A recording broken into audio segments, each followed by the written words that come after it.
Okay, hello, welcome back, ladies and gentlemen. This is episode 26 of Blown Speakers. Again, 26. I'm Dave Hoenigman coming in from Yokohama, Japan, and joining us again is... I'm Montgomery Fox. If you're Dave Hoenigman, I'm Montgomery Fox coming in from Washington, D.C. Sun just set over here. Really good. Really good to be here tonight. Absolutely. And yeah, spring's coming on strong, right? It's almost the end of April, right? Yeah, you might have heard we got a wicked cold storm that came through here. I'm no fool anymore. I know enough about the garden. I don't plant nothing for a while. I wait, and it lets you get some time to make it all pretty out there. There's some frost came just a couple nights ago, and then it snowed, I think, all through Cleveland, didn't it? Oh, well, at one point, yeah. Yeah, that's nuts. It's April. Come on, and late April at that. Earth Day. What's up, Earth? But anyway, love you, Earth. It was a glorious sunset I noticed today. It was a great, crispy spring day, and it was just a gorgeous backdrop for the destruction of humanity we're pulling off. So yeah. Okay, well, we got a big one today, right? This is a big album in both our lives. You ain't kidding. And and it's not our fault we're doing this. We as you'll put up here, we have a special surprise possible guest, and it's David Sir Wellesley Wells, and that's why we chose this. But we've been having such schedule snafus and everything, but we're itching, so we're doing it. He may join us. Yeah, well. So that's why we're doing this. We got shoved into this, actually. Well, we're hopeful that he joins us after giving his babies a bath, which is what's going on now. Oh yeah. I mean, I think that's Two-Hearted Boy, right? It's an acceptable excuse if you're bathing children. Yeah. So, all right, just a moment.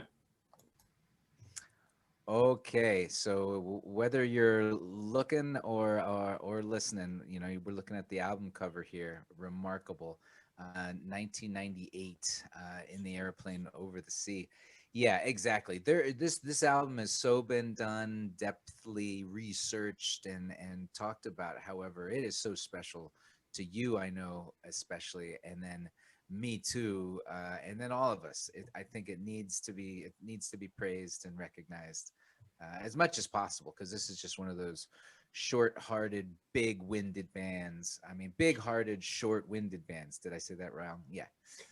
Kind of works both ways. Is that an expression? I know. We're doing it here. Because when I'm staring at a woman of the 30s and 40s, and she has this great summertime dress on, and then she's got a snare drum for a head, nothing's impossible. Yeah, the iconic artwork, right? All over the album, even inside. This is the REM guy that they got handed to. Is that who did all this, or was this their buddy? Because it's a combination of stuff, right? Somehow I want to say the REM guy, or he did something else. He did some other design. Right? Yeah. Okay. No. But yeah, I'm not. I forget exactly. But yeah, this guy's super incredible. I mean, he worked with them. Obviously, he's the same artist for Avery Island too, right? Possible. I don't know, Fox. I love the level of expertise we bring here. No, I mean, I read that part of the book, but I didn't. Well, they use the same box of crayons. That's all I'm saying. Yeah. From my eye, the REM guy rings a bell. But yeah, all I could say is, I mean, in all of their artwork on both albums, unbelievable, have always just gone like straight to my heart, or like instantly love the artwork. And why? It's got a mix of like reading group on the carpet mixed with Life and Death, Jungle, Mutual of Omaha, Wild Kingdom meets the warm cozy blanket nap. Why? And it works, because the mystery. what I like about the artwork is that on both albums. Yeah, so I guess I will say we're talking about Airplane today, but I equally love both albums. Um, Airplane is the one that people usually point you in the direction of, but I would say if you buy Airplane, you're gonna buy Avery Island, right? If you buy Avery Island, you're gonna buy. I mean, they're both spectacular, right? Yeah, So it's silly. It's silly not to. yeah, yeah. But what I wanted to say about like the artwork and why I love it is on both albums, it feels like some kind of artifact from the past, right? Like Yeah. in a lot of the imagery, is it on like Avery Island, beads in a brown dresser drawer, and like there's all these like imagery of like you feel like you're digging around in your like grandparents' attic or something, but like Mhm. but somehow it's cool. Like it's a celebration of the past, but which we've seen bands do before, like Stray Cats or Black Crows or something. But this is something just completely different, right? It's somehow repurposing the past in a way that just blows your mind somehow. I still haven't never been able to fully put my finger on what these guys have done, you know? Yeah, it's striking an arrow into a target, and you don't know where the arrow's coming from, but then Mhm. you just like whoa, and then you look at it, and it's this record, and you look at this artwork, and you're right. I don't think it needs reckoning. However, I know exactly what's going on here, David, and I know you well enough to know why it works. Is because it's so warmly coded in a lot of the frolicky kind of dreamy, just the images are so far out. They're sci-fi weird, yet they're also warm, familiar. And I, like I said, I think they really do have that sort of like picture book-esque kind of, beautiful graphics. I'm combing through here. No, they're all different artists. We don't know what we're talking about. This, like the guy who sketches the famous flying um, Victrola. That's a special Oh, guy.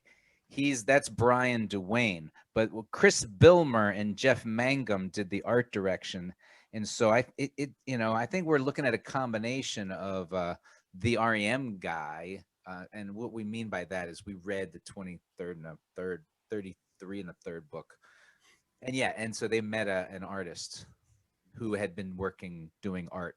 So it's an artist, and I guess that his name would be Chris Bilhelmer. hmm.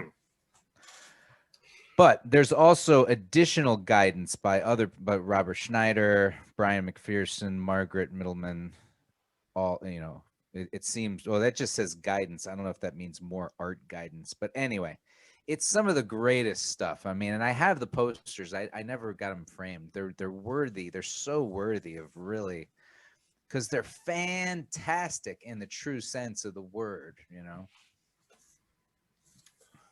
Um, And obviously that's Anna, right? oh, that here.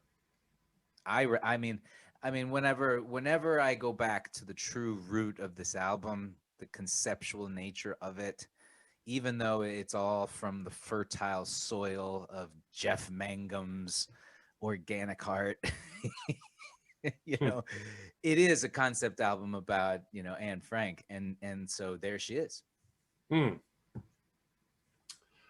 Um, reincarnated because and she's half there. And the whole idea of how he speaks of her in different forms, well, there's just another form of her, and there's the little boy in Spain, maybe. very well could be.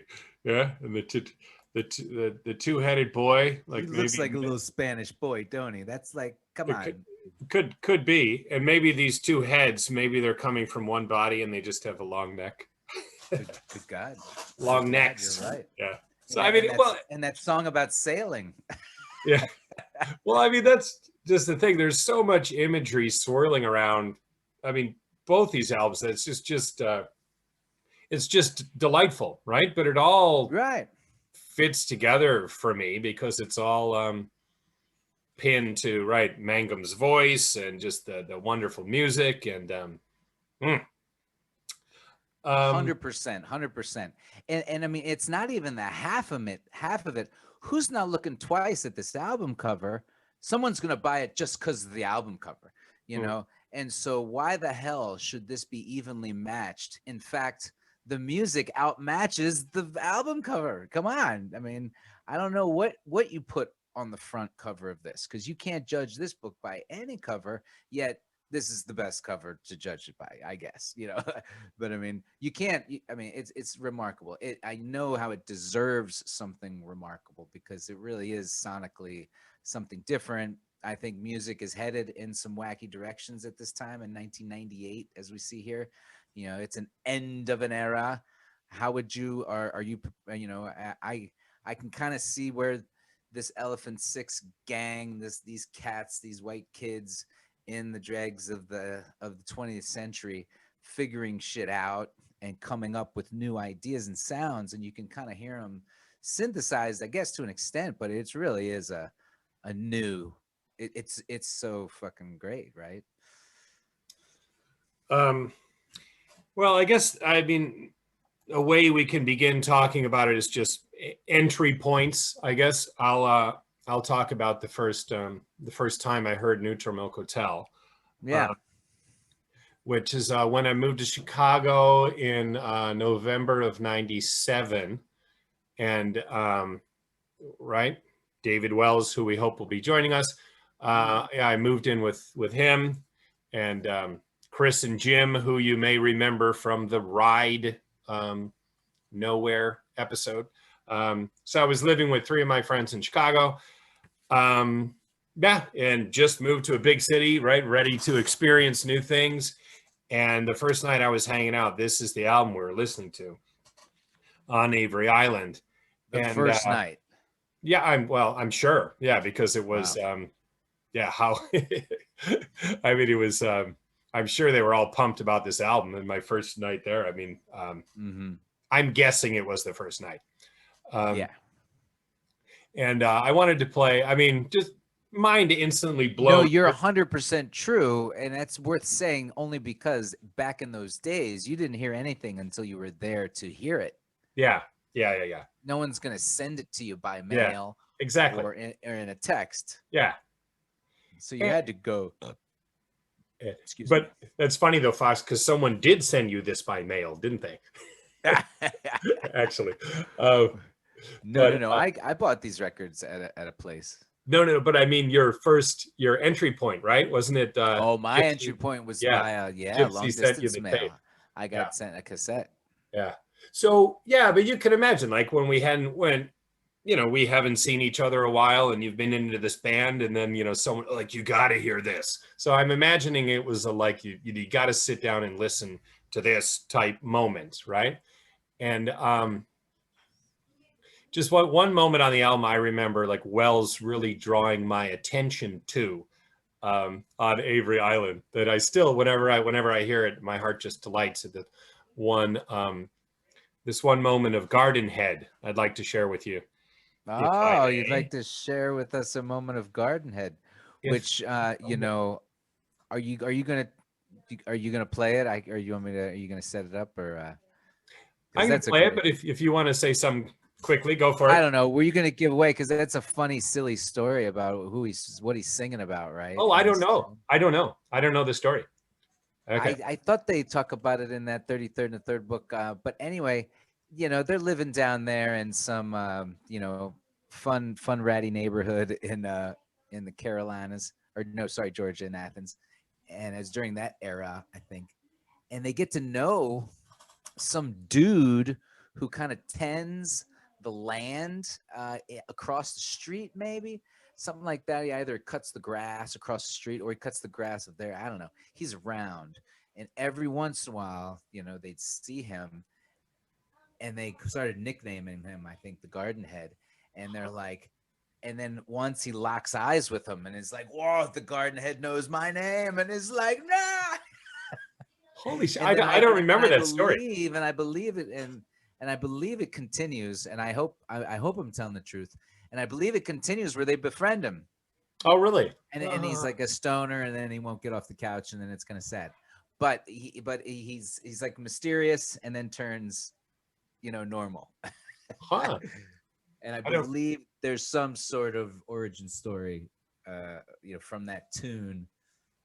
But I like that. Just some stony dude called the Garden Head. Oh yeah, I'll roll. I'll roll with that. Sure.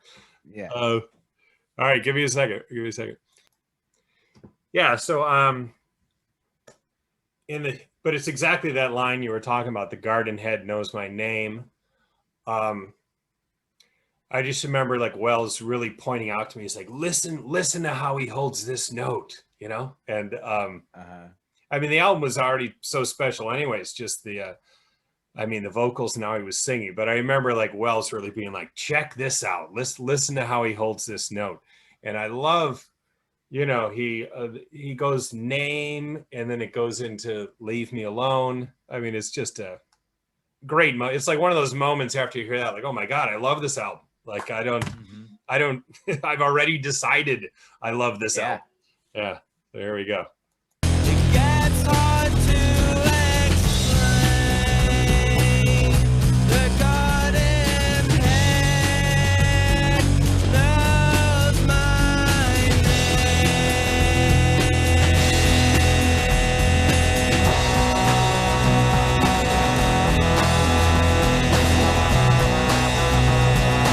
Leave me alone. Well, this isn't the first time. In fact, this is twice in a row that the angels have slept through a landslide and filled up our garden with snow. I mean, Exactly. just come on. I mean, that's just, I mean, Because you think he's gonna, so glorious. Because you think that name is gonna die out in the Yeah, same breath. Leave me exactly. alone. Yeah, Ooh, it's so fun. yeah. Yeah, that's Lou Rawls quality, holding the note there. That's good Mm. stuff. That's good stuff. There's a Holding lot the of note and Mangum. then launching into a whole nother thing. Yeah, yeah. And just great lines falling down from the heavens on you. All right, it isn't the first time. In fact, it's twice in a row. It's just one of those bands, like Guided by Voices, where you don't need to know what they're singing about, but it just sounds so like whatever is happening for twice in a row, whatever it is, I don't know, you're there. Yeah, rightfully so. Put behind that anthemic backdrop, almost anything sounds good. But when they place it with such open pronouns, absolutely, I mean, just then when I'm triggered to think, oh, he's singing about this garden worker, mysterious garden worker, and then he says, oh, this isn't the first time. In fact, it's twice, like that I've seen you over across the street. Yeah. But you're absolutely right, and I mean there's a reason anthems are rewritten to the same melodies for different countries, themes, patriotic songs, because the music works. Let's just throw some different words in there, and it all just magically works with a tune like that, where you can just have powerful anthemic couplets that are well placed and they just hit really well. I also remember that there were a few days, like I said, first move to this new city, meet up with the boys, going out partying and everything. And that happened in the first night. But then in the following days, when I wanted to listen to that album again, I remember every time I'd have to ask Wells, like, wait, what's the name of that band again? Like Yeah, it doesn't make sense. Yeah, just the name did not, it didn't make sense in my head. I remember I had to ask him like 10 times for the name of the band. So that's a real special relationship that you and others had with this band, to watch them, to be planted with Avery Island first, and then be gifted, because they came out pretty soon after. I mean, in fact, it may have even been less than a year between pressings, meaning like 9 months or something. I don't know the exact date, It was the next year, right? No, it was Well, 2 years. okay, but the thing is, Airplane came out very early '98. It's like February 10th or Yeah. something. So And Avery was late 96. Okay. it could be, but like the way, especially see, that's Oh, why it says 95. Okay. Avery says 95. I'm looking at '96 on according to the All Music Guide people. Okay, you Oh, got okay. all I right. got the Well, album. The album here has written 95. okay, all right. See that? Well, Yeah. but what I'll say, while it seemed to all happen so quickly for me, is what I'm talking about. That was November of '97, moving into that apartment with the Okay. guys, and this just being our band, and just listening to Avery Island, again and again and again, and then Airplane coming out and us buying it immediately and listening to it and just having our minds blown, and then less than 2 weeks later, Neutral Milk coming to Chicago. And Wow. so, I mean, it was just, That's great timing. Yeah, yeah, that's I mean, great everything timing. about it was great timing. And So like, that's a great way to put it. They do become your band mm-hmm. for that city. Like Yeah. you're in that city. I know you, and then and then they come. It's amazing. Yeah, yeah. And to come that quick, and just hearing Airplane was such an event. Just hearing the album was such an event. We probably would have been satisfied for another year just listening to the album. But the fact that we heard the album and we're going to see them, within 2 weeks. I mean, that was just, Gosh, that's a lot. That's just I had more prep for this podcast for sure. mm, Yeah, so I mean, I know I heard, and I didn't get to them till 98, and my first dose was only choice tracks. I don't think I got the whole album, in fact, until I came back stateside. I was living in Papua New Guinea, north of Australia, in Madang. Papa's got a brand new Guinea, and I was there, and Anne the Smythe Gypsy sent me. We were back and forth in cassette tapes, and she sent me she either sent me the whole album, she might have sent me the whole album, but I don't remember the whole album. I only remember the hits. Could have been just side one. um, now, Gypsy also sent you a voice recording of Bob Yeah, Pollard made a this is message for you in Papua New you've Guinea. told yeah, we've told this story. That's great. Yeah, I I remember. don't feel like we've told it on the show though, right? Oh, maybe not. Yeah, She maybe made not. a recording, like she talked to him after, she talked to Bob Pollard after a GBV concert in Cleveland or something, and told him she had one of those little handheld recording devices, and she told him she was making a tape for her friend who was, I don't know, Yeah, working overseas or in Papua New Guinea, yeah, and he sang into it. You're right. and he sang it. Now, do you have that tape? I got it somewhere. That's in one of my dusty boxes. Yeah, Yeah, dig I it haven't out. got- We got to play that on the show sometime. Yeah, I got an idea. All right. Okay. I'm gonna have to listen through all that. I'm not making any promises. Okay. Yeah. We're gonna need sponsorship to do that. My time is valuable, man. I know how it is. I know how it is. All right. So my introduction was the first side of Aeroplane, and because you just know that rocks your socks off, I found Avery Island a little harder to get into. Besides track one, which knocked my socks off, and I love track one on Avery Island because, again, it's that first track sensation. Neutral Milk knows how to put an album sequence together, because they litter it with the gems and then have like a lot of nougat, good caramelly nougat in between. And songs against sex just starts so remarkably, but it did take a little longer to fall in love with Avery Island, but I eventually did. So yeah, that was my first hearing of this album. And to be honest, if we're talking about first listens, and the first two tracks of this album are remarkable. And and the pictures that they paint, you already said it, the way the images of this art of this album matches Mangum's poetry and lyrics incredibly. And these friggin' first two tracks, or of King of Carrot Flowers Part 1, 2, 3. Oh my God.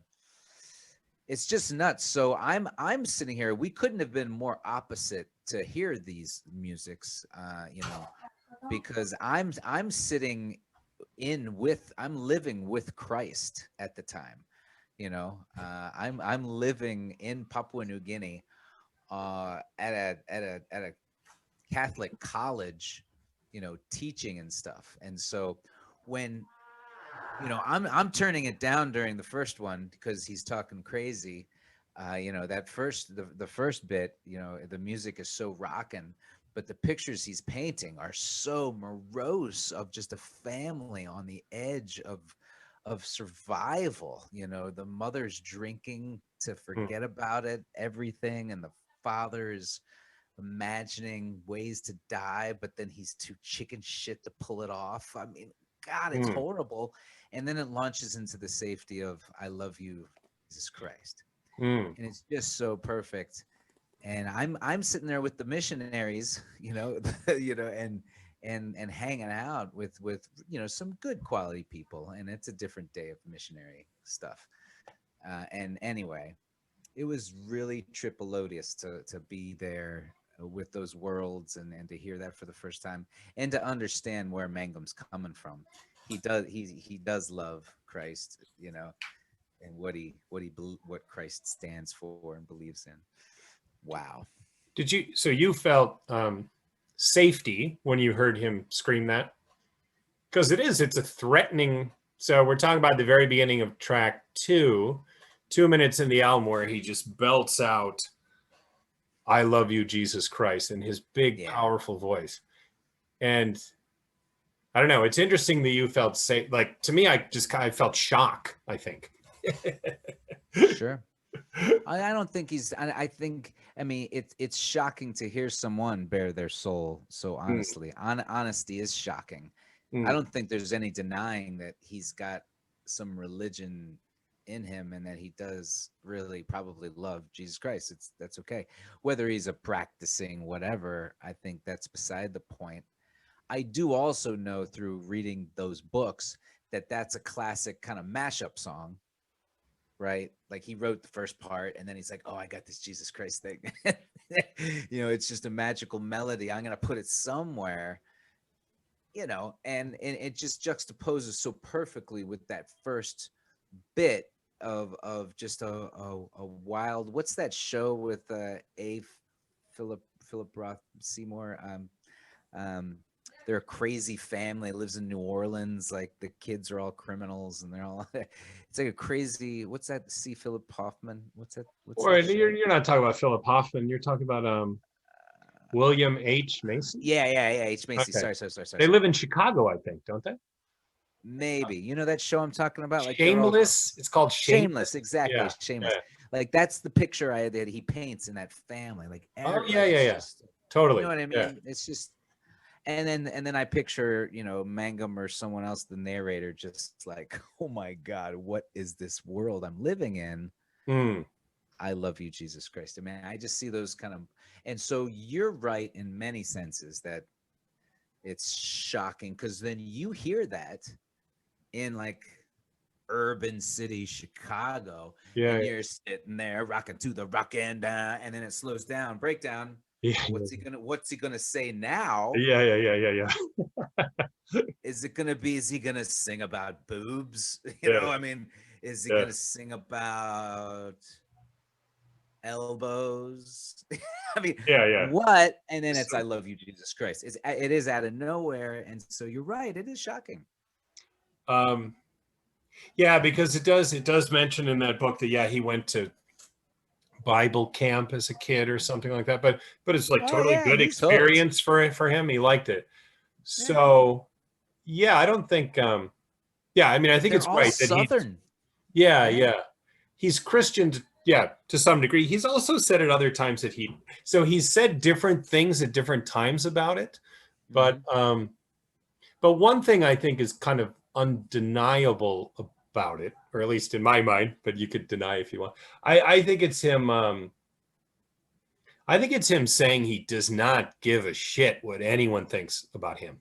about what Beautiful. Yeah. what he's gonna say, like, you know, and to make like such a huge statement 2 minutes into the album, it's almost like there, you know, there's the door. If you're not Yeah. if you're not with me on this, you can leave now, you know. And I like that. I know you do that. I like that too. Yeah. I'm that crazy brave to admit it too. I mean, and however, how tragic a tale though. Ultimately, this guy's not far our age, right? We're a little older, or what are we? Yeah, no, it's same age maybe. I forget. Well, you know, We're, I we're just happened to notice that Julian Coster, he was born, I want to say two weeks after me. So he was born in 72, nice. July, something like that. Yeah. These guys are certainly our generation. Yeah. Mangum's our Yeah. generation. Hmm. And this is we're the generation that's killed Christianity. You know, Christianity's taken a downfall really since we took over. You know, it's our generation that are not raising their kids Christian, and that's whatever. I'm just stating a fact. Hmm. The numbers are down, and the church is worried. All denominations, right? Hmm. So that's what I mean. There is a slow pushback in the late 90s, early 2000s. Again, you know, there's more secular views for whatever, yada yada. It's all those reasons. And he's brave enough to say, "This is still where I come from. This is still what I believe, and I'm gonna say it here." And it's also weird because it doesn't fit in with, "Hey, wait a second, Anne Frank don't know about Jesus Christ." Yeah. Yeah. Yeah. Yeah. So that's when you just know Mangum's here. This is the book cover, you know, Hmm. the sleeve of you know, you're here with me now, and now let's do this. And that's why I guess he put it early. You couldn't drop that in the middle of the record, I guess. Hmm. It's got to be soon because it doesn't make sense with the, yeah. It takes, as a listener, it takes you a while to regather yourself from that. Yeah. Jesus They Christ, don't I give you love you. time, Album fucking just, 0 to 60. mm, Yeah. And they don't give you time because, right, he sings that, you know, once basically a cappella, another time with like an Alka-Seltzer growing inside your fucking pants, and then a third time, you know, volcanic explosion. And so you don't have time to even process it, right? Because you're back to rocking. Yeah. And you're like, yeah, whoa, whoa, whoa, whoa, whoa, what was that? What was that? Was I just singing about Jesus Christ? yeah, yeah, yeah. So it 'Cause really it is. doesn't come up again, really. No, it doesn't at all. It's just like this explosion of this huge statement, and then it's just kind of gone. But but in a way, it colors everything that comes after it. In a way, it's Yeah. And I gotta say, we can move on to another topic, but because we're both Catholic boys, baptized well, and still on the, you know, the edges of belief, you know, yeah, this means a lot to us, you know, and I think that's why it's good to take notice, and it's good to say that, because you know of people that are turned off by this, and I've heard of people turned off, but I think it's art ultimately, but it's also a window to who he is. He's not fooling. But then, of course, there's the other way to look at it, that he's saying, I love you, you know, comma, Jesus Christ, as, what am I saying? As an expression, like when you would say, Jesus Christ, I love this pizza, you know, like he could say, as an exclamation, like, I love you, hot girl, Jesus Talking about Christ. Anne Frank. Talking about Anne Frank. Yeah, yeah, yeah. Or Anne Frank. Yeah, well, you know, you're absolutely right. You, It could you go either can way. interpret it That's that way. fun. That's fun. Yeah. And I like in the book, it says something like that interpretation is available to people who need it. I think it's a funny way to say it. Like, all right. Well, Yeah. I mean, I'm sorry. I mean, it's really unfair to use, you know, such poetry and not to have a little bit of belief behind such an open statement. I mean, if you're playing some Sylvia Plath game on us, and it's Yeah. really, I love you, comma, Jesus Christ, like Yeah. signed Jesus Christ. Like, yeah. that's not what he's saying either. You Yeah. know, we know that this guy is, you know, he just made up this fun melody, Yeah. and I think it's a true belief that he has. Yeah. Yeah. When you sing in a church with people, those deep hymns, I could bust out any Catholic hymn right now like you can. They seep into you, and they're uplifting songs. You know, it's the same. It won the civil rights movement, those songs, you know, and so they're powerful, and that's why he's singing them. He's from the South, damn it. You Yeah. know, Yeah. Yeah. like that's why that's Mm. there. And Mm. sometimes us Midwestern, Northern, East Coast Yankees, we don't get it. Mm. We Mm. don't always get it. That level of Mm. you know, that's like that white soul, you know, Mm. singing those notes like mountain, you know. So and, you and, think some people have tried to apply an irony that isn't really there, right? maybe. Yeah. Maybe. Yeah. Yeah. Yeah. Um, I think it's a great double shot. So one of the great first two tracks of any Yeah. album out there. I'll challenge anybody. We'll take them on. You know what? When I thought about this earlier and you said it, I was like, oh yeah, what are the best two first tracks of any Beatles album? You know, and I was like, you know what's great? It's like I think it's the Get Back, Abbey Road. Abbey Road, you know, first two tracks is great, isn't it? Something's the second track. Starts off with wow, is something's that early in the album? I think it Um, is. but the you know, first track is we don't amazing. see. Anyway, let's go on. Just in closing on that, we don't see any sort of like mean-spirited back. sarcasm at any other moment in either of his two albums. So like, I really don't think it's No. sarcasm. So, but it's look how long we could talk about that one moment, that one line. You know, like I think it's interesting. Mhm. Okay.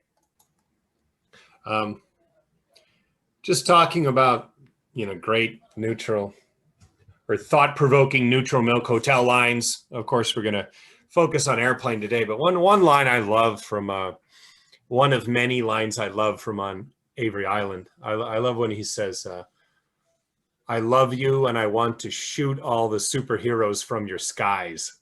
I think that's awesome. You know, like I'm going to be your new superhero. I think that's cool. You know? Yeah. Yeah. And evil, but the And imagery evil. Yeah. and the visual imagery is great. Yeah. Yeah.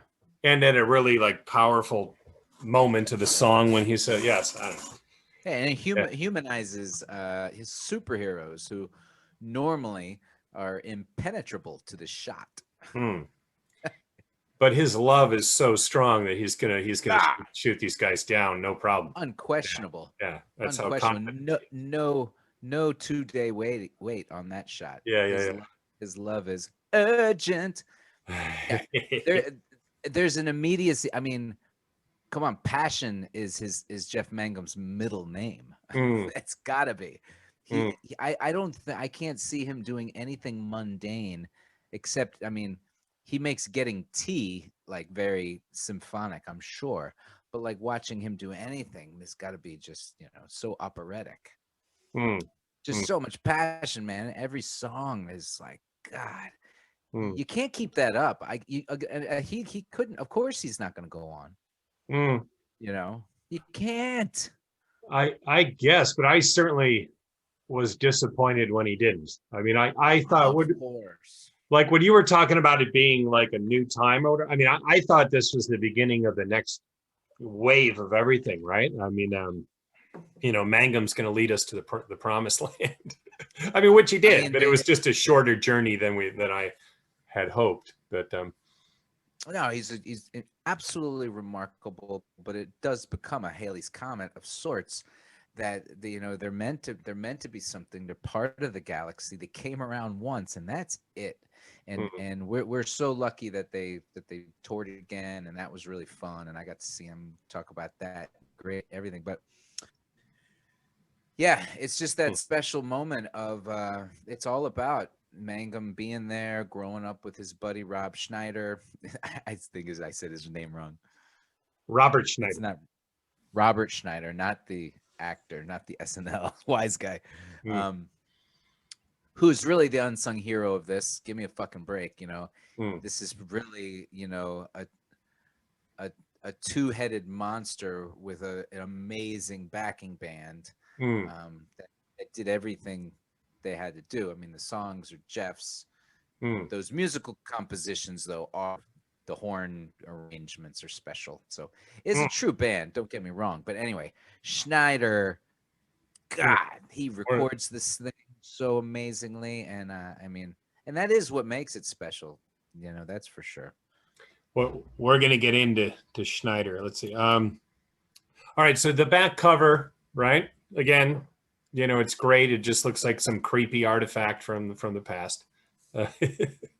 Yeah, reminds me of the Wizard of Oz, Ah. Mm. kinda. You know, but the stilts Mm. are like, you know, a parade. It's circusy, totally. The Mm. colors are so brilliant. God, Mm. just the colors, man. The, Yeah. the Elephant Six logo on the back or on that drum there. Ooh. So Elephant Six, right? Kind of a loosely defined collective of musicians. I think I originally thought it was a record label or something, but it seems to be Yeah. just what a group of people called them. A group of various bands and members referred to themselves as Elephant Six. And I think it started back in Louisiana, just when Mangum and Schneider were young and a couple other guys, and they were just making kind of bedroom recordings and sharing them with each other. I liked all those stories. So both Schneider, so correct me if I'm wrong, but I think Schneider and Mangum's fathers both worked at Louisiana Tech University, right? You got that right. Which was Yeah. Rushton, Louisiana. Is that right? That sounds right. Yeah. And yeah, they just got into music. They were, of course, me as a big Daniel Johnston fan, I was delighted to hear that. Yeah, they were listening to Daniel. They were listening to K Records, right? What Calvin Johnson was doing. And they just decided to carry on in that tradition, making their own tapes for each other. And it really seemed like they were just making music just for each other, just to amuse each other, right? Yeah. Kind of. They were kind of the weirdos on campus. And then for the cause of, due to that kind of organic upbringing, living on a college campus. I mean, they were brought up on the college campus basically as toddlers, you know, and so they see this, the kind of living, and they, I mean, in a weird way, they're living, they grow into their 20s, still living this kind of beatniky college life, bohemian style, romping from city to city, really. I mean, it's, you know, you can kind of picture this as being like one gang that lives together, but they're actually all over the damn place a lot of the time. Schneider's separated from He goes out to Colorado. Yeah, and Mangum's back and forth, and he goes off to Athens, Georgia, right?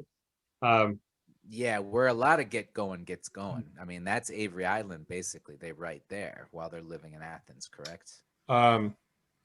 Or and, you know, in between, or on and some of this album, but then he's living in New York City too. He lives in New York City while he writes the part of this album. In Julian's grandmother's place, right? There's a part where the whole band's staying at her. So that's brilliant. Yeah, that's brilliant stuff. That's brilliant stuff. Just Elephant Six, right? So this whatever starts in Louisiana, kind of moving around. What are the other bands? I was going to mention a few other bands, but okay. So the bands that are considered, all right, Elephant Six, loosely defined music collective. Got Neutral Milk Hotel, Apples in Stereo, which is Robert Schneider's. Right. There's the big one. They're the big one. Elf Power.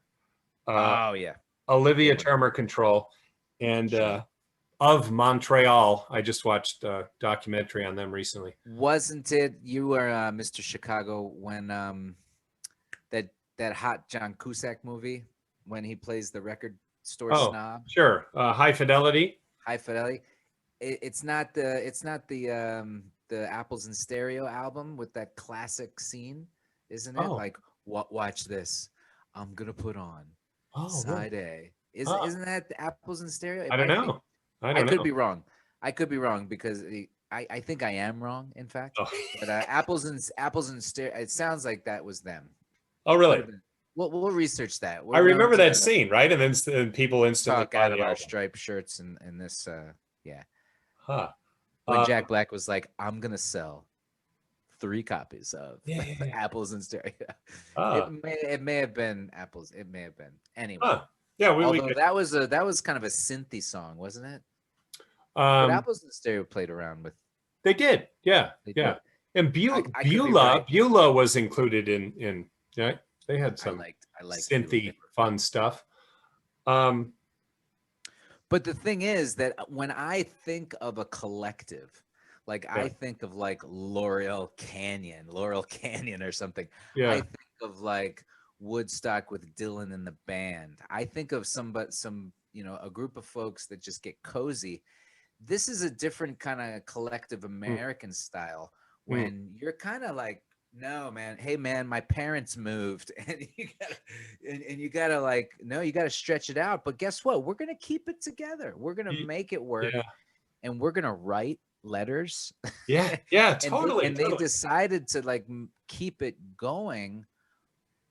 I mean, yeah, with little to prove for it, but just the heart and soul. I mean, they're getting good reviews, right? I mean, they're inspiring each other is the point I'm making, because also those other bands are touring a lot more, it seems, than Neutral Milk. Those other bands are out. They have longer careers, I think. Certainly some of them. I think of yeah. I'm gonna say probably all those bands had more than 2 albums. I'm gonna say. Yeah. Um, And again, we brought it up earlier, but yeah, the fact that this is short-lived, Yeah. But I guess I want to say I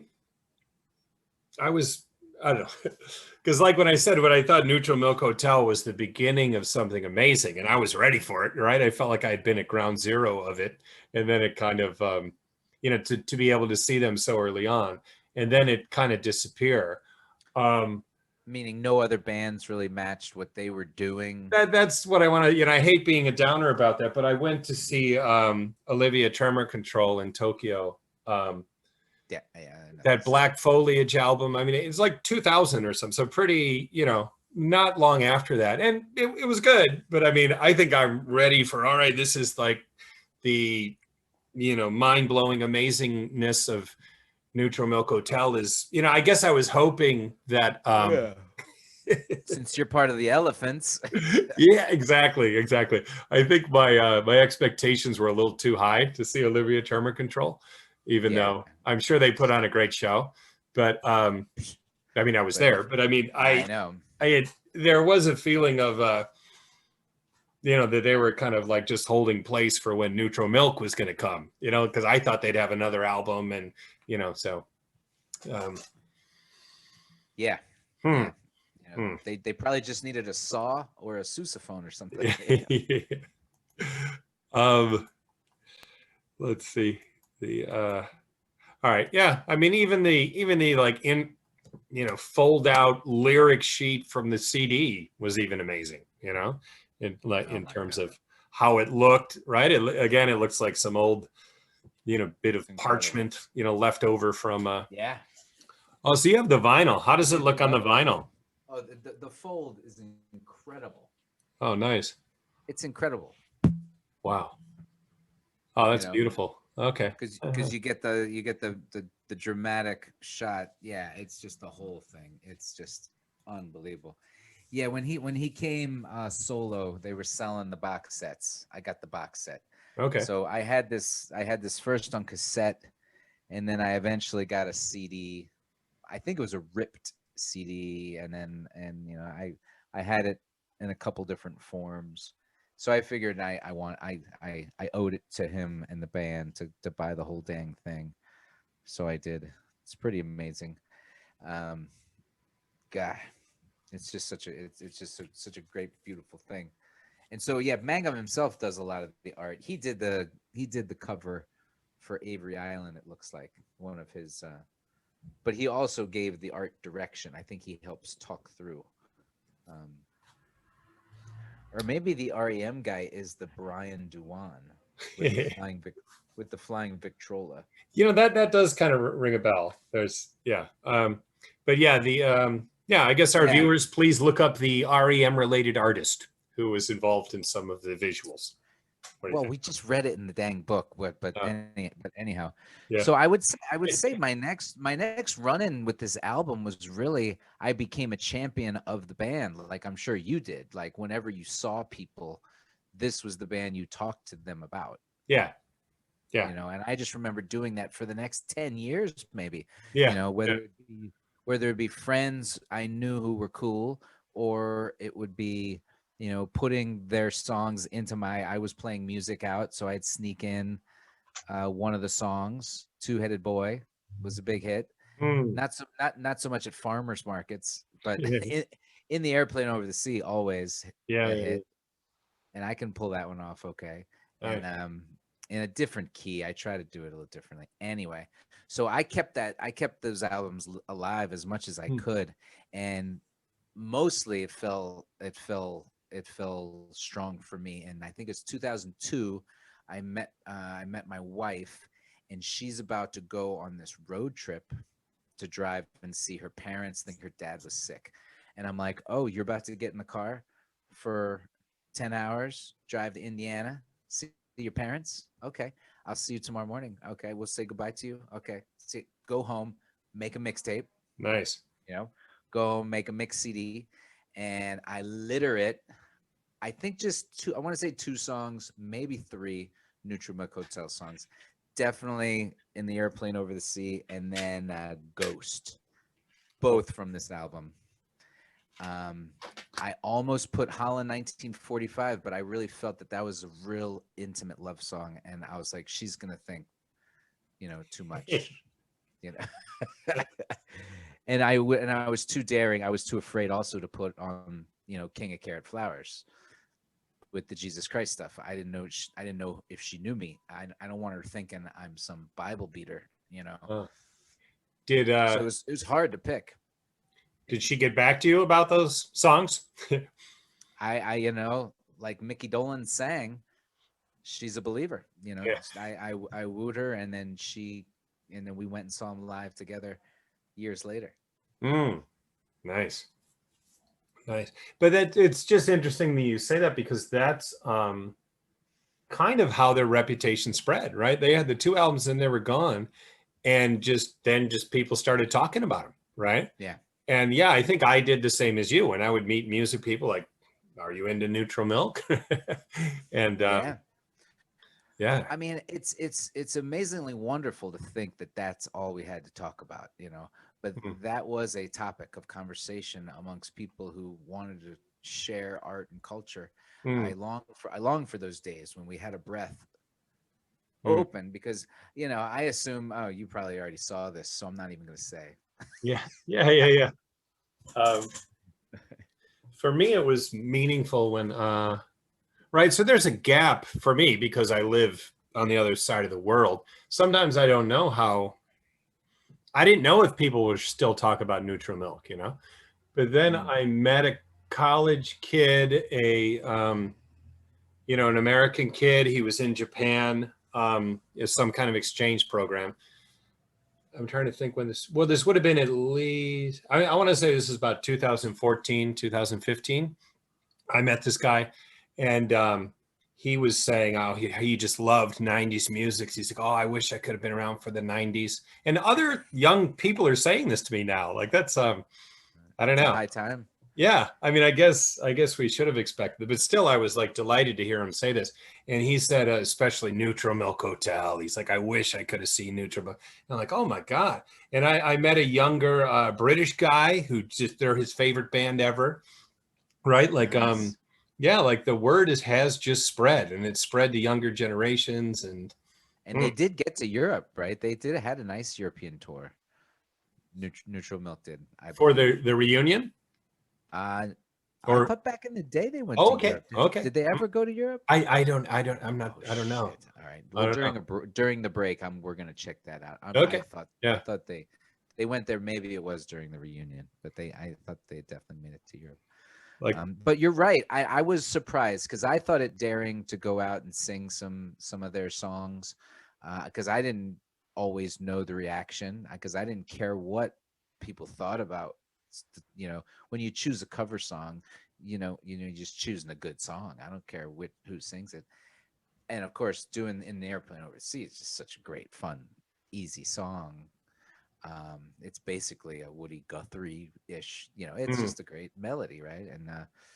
And to see people nodding and knowing it was wonderful, because I was playing in a little bar every few Wednesdays for a few years during the early 2000s, and so seeing that, up until maybe 2010. And so yeah, they kept alive. They really did keep alive, and it was part of this fucking, the fact that he becomes a ghost is part of the mystery, mm, and it's part of this looming thing, and it that does become that. They were mysterious to me, even because I mm, never got to see them live, and so mm. all I heard was stories from you guys, stories from the guys in DC who saw them live at the Black Cat. They stayed playing at the Black Cat. I'm out of DC for 2 years, never got to see them once. You Uh, know, loser me, but that's what you do when you just decide to do things, and that's okay. That's fine. it happens. It's not. It sucks, but it's fine. I think I just love the relationship I have with the music, and it's fine. And the fact that I got to see him when he came back again. Mm. When was that? That was just recently, 15, 16 ish. Yeah, I want to. I do have a date on that later in the Yeah. slides. But, Ah, uh, super great. oh, But there's the band, man. that That's was a fun. glorious moment. Yeah, I want to come back to when they took the stage in Tokyo and how I felt. But yeah, let's talk, because we talked about, you had mentioned I thought it was hilarious when you read that book, how much these guys are moving around from city to city, and you're just kind of Yeah. like, why are you moving so much? But it was almost like a hobo mentality or something. Or Good yeah. point. Yeah, very Um, true. but even when they finally got together, so on Avery Island is mostly Jeff and Robert, right? I think our three guys here are not on Avery Island. Is that Yeah. isn't that right? So it's mostly Jeff and Robert, and I think he had a horn player with, Right.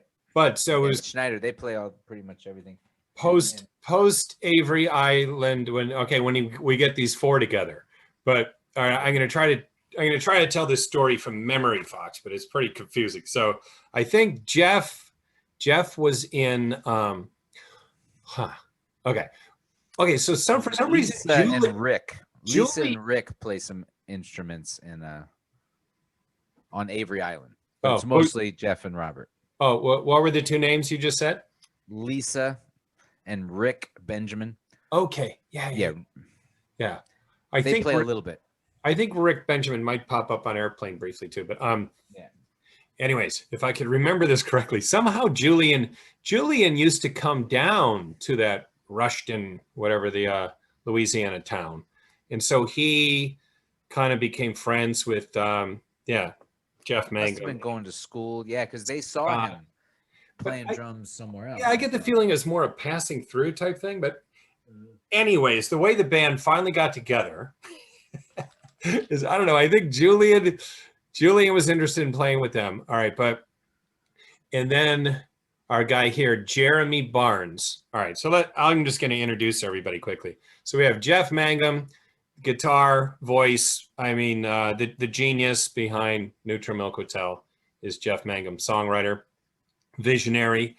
Scott Wellesley and I used to call him the Amish guy, just because he had the beard with no mustache long before any hipster ever did, right? So Scott Spillane did the horn. He's the horn guy, right? And he does a lot of those horn. He writes the horn parts, right? So he's very absolutely. They're well written. Yeah, and he's writing notes and everything. Yeah. He wrote up the sheets, passed them around, all that stuff, and he plays them all.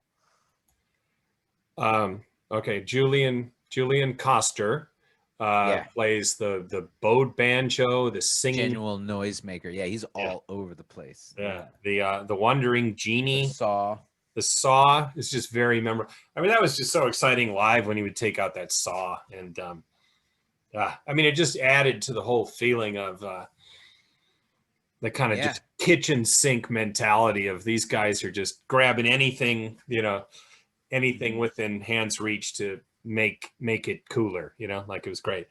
The bowed banjo, the accordion, white noise. Okay, so that's Julian Coster. And then we had Jeremy Barnes drums, right? Occasional organ and piano. But the way they came together, they're kind of kicking around the idea of joining Jeff in his Neutral Milk project. And somehow Jeremy writes Julian a letter, right? So wait, Jeremy is in Chicago in university. I think I could be getting part of this wrong, but just to give it sounds right. Yeah. Give you an idea. Jeremy is a university student in Chicago. He writes Julian a letter that says he thinks his life is going in the wrong, direction, and he wants to make music with Julian, who I think is in New York City at that time, right? So he writes him a letter. So then I guess somehow, all right, and then you got Mangum is out in Colorado at that time with Schneider. With Schneider, Schneider. Yeah. And our guy, Scott Spillane, is down in Texas. I want to say Austin, making pizza. He's working in a pizza shop. That's right. He's working in a pizza shop. Yeah. And then Mangum hears about this letter that Julian wrote, that Jeremy wrote Julian. And I guess he thinks, well, then it's all systems go, right? So he drives down to Texas. On a mission from God. Yeah. He drives down to Texas, and just shows up at Spillane's pizza place, and I guess it was like the night rush or whatever. All the college kids are showing up to eat pizza, and Spillane has Mangum just put on an apron, and Mangum helps him finish off the shift, right? Yeah. And then I think they drive all the way to Chicago to get Jeremy, and then go to New York and live at Julian's grandma's house for 6 months or so. It's learn the songs. Yeah. So I'm not sure I completely got that right, but I want to give people the idea of just the chaos and the irrationality of how they haven't even. And then I think they eventually then because they record the album in a whole different place, and then they eventually live in Athens. Yeah. Because after this, after New York, they record the album, and then they live in Athens. I want to say they record the album all the way in Colorado with Schneider. They could, or parts of it. I guess it would probably stay on there. But I like that part when they're living in Julian's grandma's house, though, because it seems like they're just she's upstairs, and I know. And they even have they have some anecdotes about the grandma, and these guys are just playing all day long, and they're learning they're playing each other's instruments and stuff. It's just kind of understood that you just want to play as well as you possibly can, right? And the songs are coming together. Yeah. And I'm not hearing any crazy rock stories about sex, drugs, rock and roll. None of that. They might be smoking cigarettes. They might be toking a little reefer, but I don't hear of any, there's no one heroin. There's a little, is there? What's that drug? MDSD or whatever, the pill or whatever. What you talking about? When it's in the book about when he wrote Airplane Over the Sea, he was lying in the backyard, tripping on some kind of pill. Oh yeah, that's true. It seemed that's right. There were some psychedelics. Yeah. That's true. I do remember that. I do remember that. Yeah, I thought it was like a mushroom and ecstasy or something. Yeah, that's right. I forget. About that. Well, but to your but point, on the daily, they were good boys. Yeah, to your point, there are no stories of self-destructive behavior, right? And these are eager dreamers who are really following a dream and trying to do it wholesomely. And their songs are wholesome, and I think they're just loving each other and the music, and they're gonna give it their all, this is what happens. We see a lot of bands. Our friends have been part of bands. I've been part of bands where you're just all right, let's just go all in for the next 6 to 8 months. Let's see what happens. And that's what they're doing. If this album had sucked and it just didn't really receive, then no harm, no foul. back to the pizza place, Mickey Spillane. Oh no, have we been calling him Mickey Spillane? No, I just did that. I'm so sorry, Okay. Scott. I'm so sorry, Scott. But then as soon as you said that, I'm like, oh no, have I been calling him Mickey? His name is Scott Spillane. Yeah, Scott Spillane, the garden gnome. I know. No, these guys are amazing, and we mean we mean well by this hobo culture that really is rooted in America, that they may know a lot more about, because that is a beautiful community where you know where to go based on where you've been and who is there, and you make the best of the life of where you are. Home is never there; it's always where you are. The clothes on your back are all you need. And there's going to be another town up yonder. If I need a coat when winter comes, I'll go into that store and get me a nickel coat. I don't know. Yeah. I mean, this is the thrifting era. And if These you're guys wondering about the explosion of music that came out of these guys, a lot more came out of this scene than just music. There was an artistic kind of way about these cats, and we see more people living like them. That's for sure. Millions in Brooklyn and every other gentrified city seems to be full of neutral milk heads, that do maybe wash their hair or not. I mean, man. Julian, I think in the book when they ask him about, oh, well, what like current bands are you into or whatever? Like, oh, what did he say? Oh, he said like something. Oh, I just like to find stuff. So I think like the guy is like serious, like the music he most wants to hear is like stuff he could just stumble upon in thrift stores, right? Like and you could totally see it in their music, Absolutely. Just like we and people are like that. They're like, I know the radio is there and I heard it once. They're playing the same song they did last week. On to the next. And so he's like, he can take it all in. Just like when we talked about Brainiac years ago, or episodes ago, and they found that one record of that cool album talking to birds and this magical voice. Like that's the kind of stuff that they would find and use. Yeah, I just feel like the late 90s is that last thing that what you had was at your fingertips only, whereas now everything is at your fingertips, but the opposite of fingertips, right? It's like you can only get what you can put your hands on. I'll never forget coming across in the early 2000s stacks of 1960s Life magazines, and I'm like, these things are going to be worth a lot. No, they're not, because the internet and the saturation of the markets have made everything available. We're looking at the last era, I think, of the 90s and time, at least here in America, when there's a limited quality of cool and you got it because you have an eye for it, whatever. Now everything is in Urban Outfitters and you're told what looks good, and just style is more cultured and procured for you. And because of the internet, the internet's just been a proliferation of culture, and these guys are certainly, I mean, tell me what you thought you were seeing when you saw them walk on stage, because they just don't look right. No. And they look like, like I said, like hobos or something, right? They look like they've been sleeping at the train station for the last number of months. Yeah. But then they just show up and blow the roof off the lounge acts in Chicago. Yeah, thrift stores, thrifting, clothes, all that.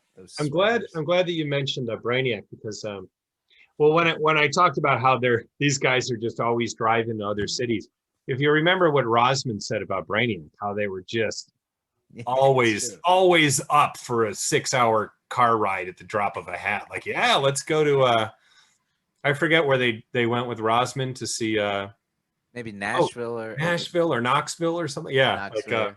Yeah. Just that idea of just always being on the go. Like, let's go to the next town, more people to meet, place, Yeah. gigs Well, to we're play. certainly showing our age. I mean, I can do a long road trip, but they're a little harder now. I think Mm, when you're young, our bodies are like spaghetti, and we can sit in a car and still mm, feel good, and just climb into the back seat. I don't know. I think that comes with youth. mm. Fox, you want to just blast out a song now for the uninitiated? You Oh, mentioned that's a swell idea. you mentioned Holland 1945. Would you like to That'd be explain why you great. like? Mm, Yeah, I think that does it, and I don't think we need to go any deeply also further into the true meaning of this album. That Mangum's obviously been touched by the poetic angel. Avery Island already establishes that this guy can put some words together to paint a picture like no other. This modern day Dante, as you'll tell us later, can really paint a picture. But then, for some reason, he skipped school in 7th grade and did not read, the Diary of Anne Frank. Um, and it's usually told. I mean, I remember reading it and actually teaching it, and they'll just tuck a few chapters into the fat textbook. You won't even read the whole thing, but you're gonna come across it. And either he didn't, or he didn't read the whole thing. He sits and reads that thing, and it blows his mind, and it really becomes this journey of him thinking about Anne and the whole story of the Nazis and what it must be like. And oh my God. And so to me, this song, it possesses the power of this album because it's another classic one. It's anthemic. It's got the raging guitar, fuzzed out. Rob Schneider is the man here. Robert Schneider, his production here turns out that the key is truly what Nigel says, right, in Spinal Tap. Is it Nigel who says it? Turn it to 11, because the fuzz, they fuzz everything out. When you go into the studio, I've recorded in the studio before, and the guy's always like, hey, watch the levels, and you never want them to get too hot and red because and no, this is turn everything up, let it bleed together. This is the magic that he finds here. So this song really gives it. But again, this song paints the picture of this Holland 1945 world that Anne Frank was dealing with, even though she's gone by 1945. But to place it in its place of some sort of, because also 45 makes you think of the war's over now, and there's some sort of new day, but it's really seems to be like his love song to her, also. It's so beautiful. I remember this song really hitting me on the way to the show, the first show we saw in Chicago, because like I said, we just got the album, had it less than 2. I mean, it's so much to digest, so many amazing songs that Wait, you listened to the song on the way to the show? yeah. But I mean, it's kind of against the rules. Oh, really? See, I used to have that rule at one point, but okay, but not for this show, man. The album was 2 I know, weeks because old. It was 2 weeks old. Yeah.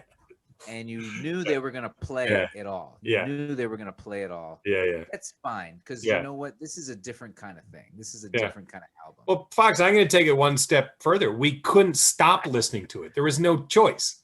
Man. I mean, this album was still fresh. Well, format would stop you. Are you in the car? Are you listening on your Walkman? We're in the car. Okay, so you had a CD or a cassette? CD. Oh, okay. All right. I'm guessing. Yeah. But I just remember this song really hitting me on the way to this, because I mean, that's awesome. I mean, awesome. I do think that if you listen to this song every day when you wake up, you won't kill yourself ever. I think it's great. It's a great depression fighter. It's a great. I'm sure it's possible to like hit your alarm and this song plays. That's what should happen. Just today, I mean, I listened to this album today while I was cleaning and doing yard work. Amazing. Yeah. So let's listen. Let's No, listen to it. I mean, again, Holland is the city, or is the it's country where she's being stashed, right? Anne Frank is stashed in hmm, Amsterdam for hmm. much of the time, and it's just that imagery, and I still think it works. I mean, even saying, if he writes this in the '90s, it's only 40 years removed Yeah, yeah, from yeah. World War II. Hmm, This is still a real thing. I didn't think Anne Frank was that far off when I read about her in the '80s. hmm. You know, because I knew World War II happened. I'm not one of these dumb shits who doesn't believe in history unless I see it on my phone. you know. I mean, so it's. I think it shocks him, and it's also, and we're not even getting to the horror of the Nazis. We're not even getting to, but that's all there. It's all there, and he alludes to it. I think whenever he alludes to evil, you assume that that's the evil he's talking about. I don't know. Hmm. All right. Yeah, so let's hear it. Amazing track. Okay, yeah, we're gonna hear Holland, 1945. I'm just gonna play it in its entirety. 3 minutes and 12 glorious seconds. Here we go. 2, 1, 2, 3, 4.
Mm. Oh my god. Um, See, that's what I think. I mean, I think why I remember that Got when going to the everything. concert, because I remember just being in the car, and of course we had done our pregame activities, right? So we're fucking geared up, right?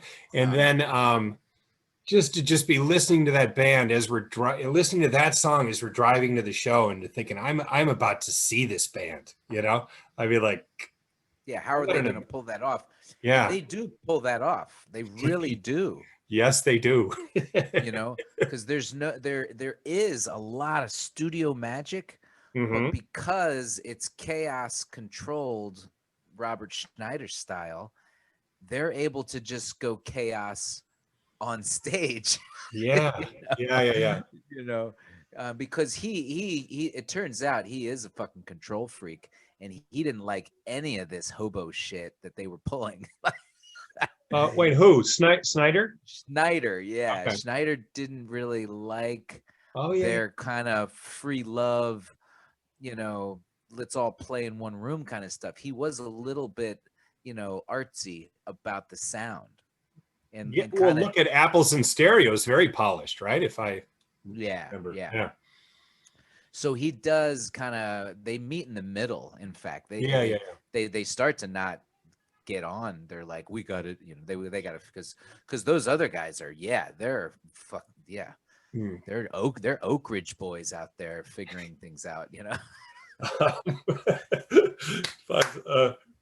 But just when you're talking about how tight they are on stage, I attribute it to all those hours at Julian's grandmother's. You know, I just think where they're all like, it seems like all four of them have just quit whatever else they would be doing, and they're just fully. What else are they gonna do? Yeah, what are they gonna do? They're 20 somethings. Yeah. 20 somethings are absolutely expendable. Yeah. They're just their dreams. They're still in God's pocket, God's back pocket. There's really they're just coming up.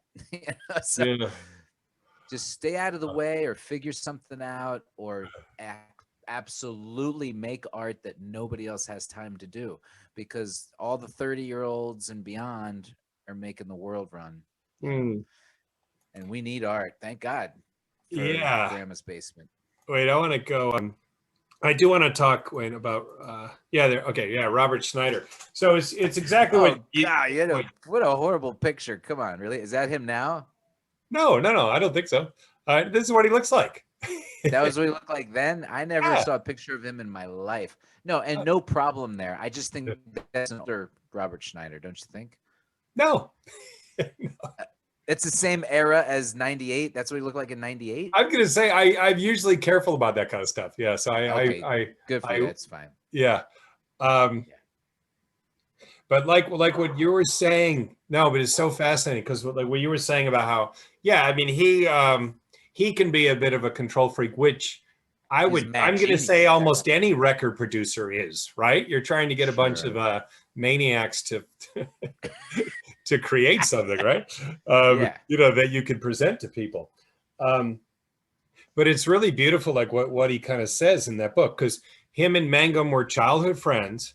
Yeah. And he said Mangum was difficult to work with, but like Robert Schneider put all this pressure on himself, not because he was viewing the Neutral Milk Hotel work as some crucial moment in his career or anything. It seemed like he just deeply had this feeling that he wanted his friend's vision to be realized, right? And he's willing to put up whatever he has to put up with. He will do it if he could give Mangum what he wants, right? So I mean, the whole like history of this band is a great just tribute to friendship and brotherly love. I think. Well said. You know, well said. I absolutely agree. And I mean, look, you don't have to be an untrained ear to know that Mangum's voice and style of songwriting are special. There's something different about him. Not everyone likes it particularly. You can definitely say that, especially his style of singing. He's really out there. But you're right. I think Schneider also knew that this is special. This is my friend, but he happens to be really special, and I'm going to make sure to record this. And go out of, and like you said, go out of my way to do it. And also he had other projects going. He's a busy guy. He turns out to be a long-lasting musical guru cat who stays in the biz And so I think also he's probably like, yeah, of course I'll do this. But I think it turned into something really, it was a hard experience. It wasn't like Exile on Main Street, or anything like that. I think it was a hard album to put together. It sounded like, it was some frustrating long takes. Mangum's hard to work with sometimes. So of course, Schneider had success with Apples and Stereo. So he's the front man of Apples and Stereo. Is that right? He's like the singer and everything. I'm not 100%. Okay. Yeah, I didn't. But I always associated his name. I mean, I always thought he was like the guy. But I mean, now that I think about it, you might be right. But Fox, you know what's amazing about this guy? All right, produced Neutral Milk Hotel, Apples and Stereo. You know what he does now? What's that? Mad scientist. This is awesome. He teaches in the math department at the University of Georgia. He got a PhD in math. Wow. Right? Yeah, he just finished it a couple of years ago, PhD from Emory University. And he's teaching math at a university. Yeah. Wow. So I mean, this guy's just awesome, I mean, an American hero. I guess that's awesome. If he's awesome because I assume he does what he wants to do. Yeah. And who can't rock, in between classes on the quad, if he wants to, he can pull out his synthesizer. How you like denim apples and then just do it, He makes music. He makes music for kids too, Fox. I don't know. Just watched an interview with him. For that. Watched an interview with him earlier today. He was talking about how, he just thinks math is the most beautiful thing and all. I mean, he's just a tripped out dude, man. He's rock on. He's awesome. Well, he's probably collaborating with They Might Be Giants. They do music for kids. Absolutely. Oh, I knew that. Yeah. Yeah, so can you believe that song? That song was especially featuring Julian on the drums. And if David Michael Wells was here, he'd tell you right away that Julian is special to him and this band is special to him. Probably, I don't Oh, David, so Fox, you're saying Julian, not I'm sorry, okay. Jeremy. Okay. Jeremy. David would say, Jeremy, when David hears this band, he hears the drums, I bet you, because he's a drummer. And Jeremy's drums are that great.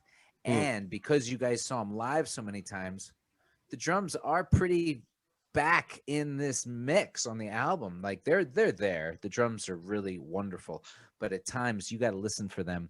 They're beneath the cacophony. You don't always hear them, but oh my God, David would be freaking out over Jeremy's drums, and his drums are amazing in Holland 45. They're amazing in all these songs. He really goes on to, he really stamps himself with this album as being a special drummer. I don't know enough about his career. I thought I tried to find it and didn't see much about what he did after this, drum wise. He did come back and play for the tour though. I saw him live there. Yeah, he did. But he's really got that wild Keith Moon style. The timings, the rolls, his crashes are just timely and perfect. And he plays to the song so well. He really, really does. His kick is so strong. I just love his drumming so much. And I mean, it really shines on that song we just heard. Damn.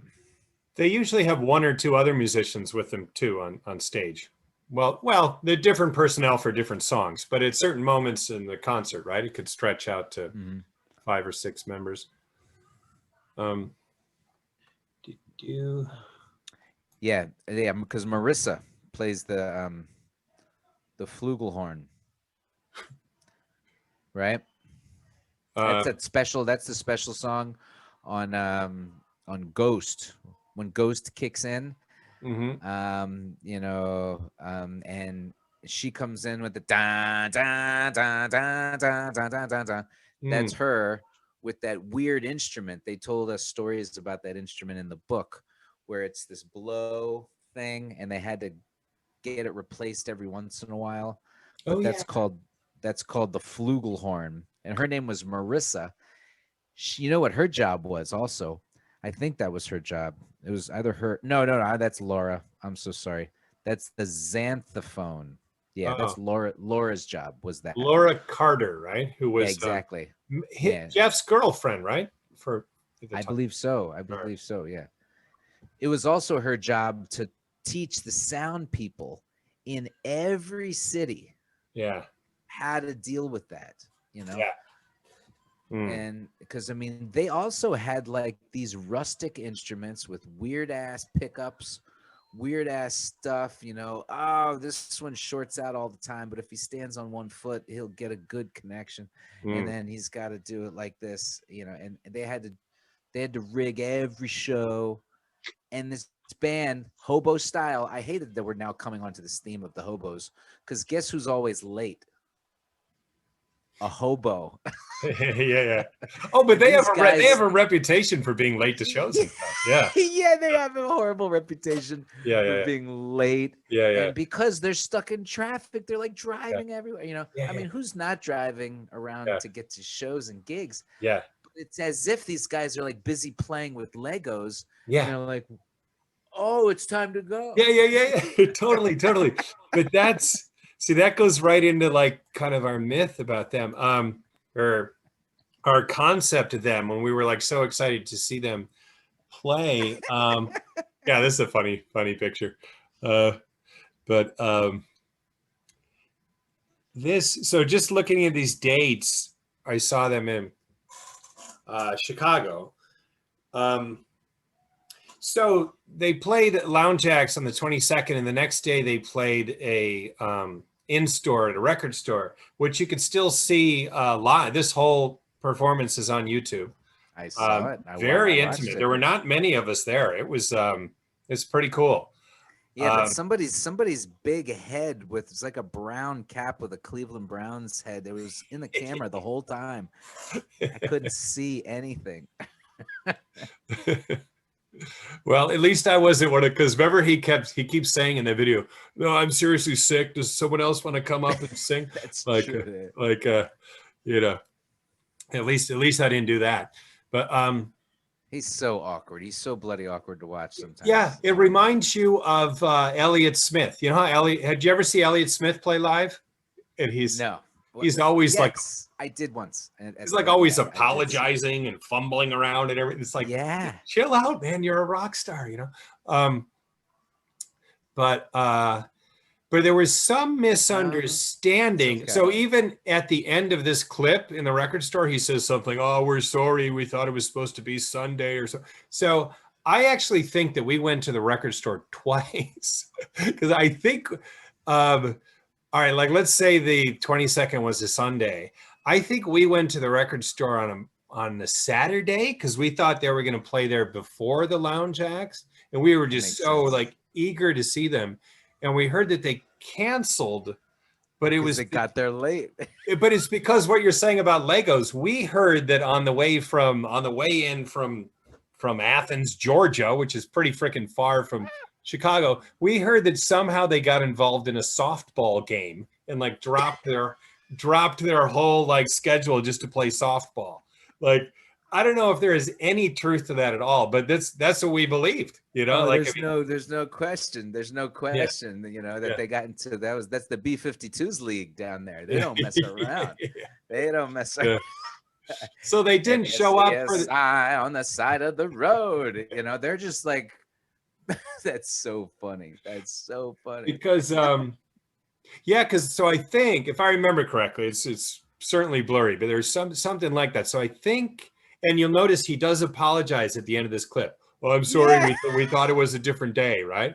So I think we were there 2 days before. They don't show up. We hear it was a softball game, and we're like, how are you hearing this? It's 98. There's no. No, but they're not on because there are like 40 to 50 people standing in the record store waiting for them to come, right? And somehow that word, I don't know if someone called the record store and told them that. But okay, and then people just get the mumbling, and that's gonna spread hot in a record store where everyone's waiting. Yeah. But it was February, so that doesn't kind of add up unless they would have still been pretty far south. I mean, February is not softball season. But wait, I Okay, so then we start thinking, well, are these guys going to show up for their lounge acts gig if they didn't show up to the record store? So Gee. everything, and Are there's a these lot of, guys stuck in neutral? yeah. But there is what you were saying, and there's a lot about it in the book. They're like kind of like showing up late to things, and like just by the skin of their ass sometimes, like just showing up and Yeah. setting up, and um, so yeah, well they did happily they did show up to Lounge Acts gig. They kicked ass. They blew our minds. The next day we went back. We saw them play in the record store, and Mhm. it was just That's intimate and fantastic. amazing. And then they came back, and again, this is less than 2 weeks after this brilliant album's just been released. Like, so for me, I mean, it was feeling.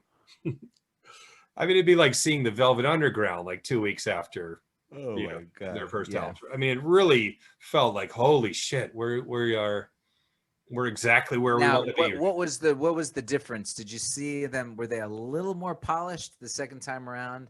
Did they seem like to have their antics down on stage? I don't. In my head, I don't have. No, I don't have memory of a big difference.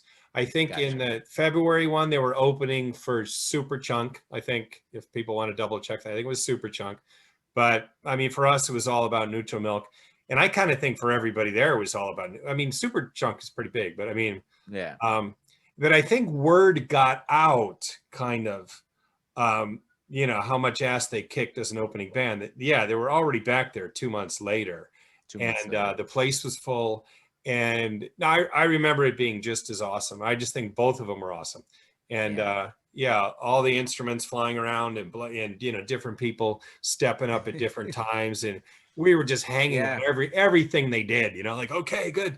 Like, we didn't know their names or anything. Like, oh, good. Now the Amish guy's coming in. Now this guy's coming in. Like, it was just. It's just glorious, Yeah. Oh, that's so great. and That is so great. yeah, I mean, really one of my happiest like concert experiences ever, right? And Mhm. as I mentioned, I lived in Chicago or as I mentioned off camera, I lived in Chicago from November of '97 and till about early summer, probably about June. Wow, it was less than 9 months.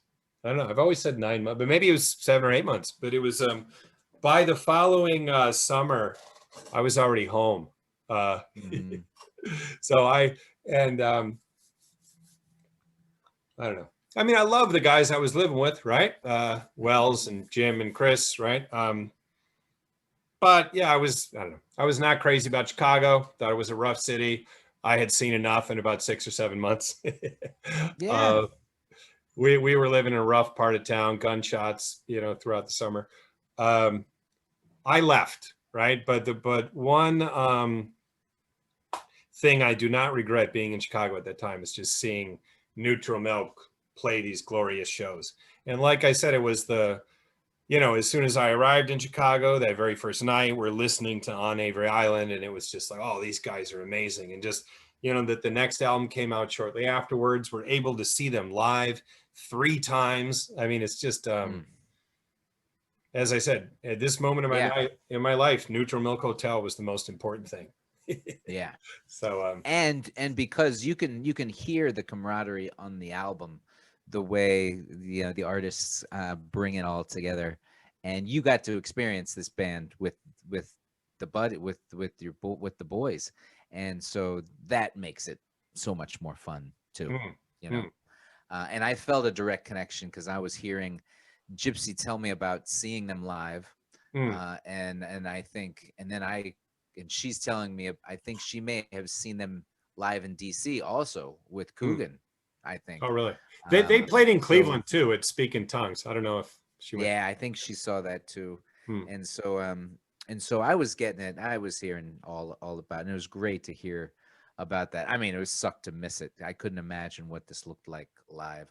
I remember having a foggy memory of seeing another band with a saw and thinking it might have been them, but it wasn't them.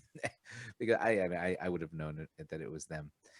So I mean, just growing with this album was so weird. And I mean, I remember particularly falling into Two-Headed Boy when I learned how to play it. And then again, how fun Jeff Mangum's songwriting is. You can tell when songwriters get a hold of, chord progressions and chords, and like, oh, this is now my favorite chord, C sharp minor. And this album's full of those threads that are consistent. They run through the tunes, and Two-Headed Boy is just, it's Mm. just that trippy masterpiece that is also a little out of place. There ain't no Anne Frank much happening in Two-Headed Boy, really.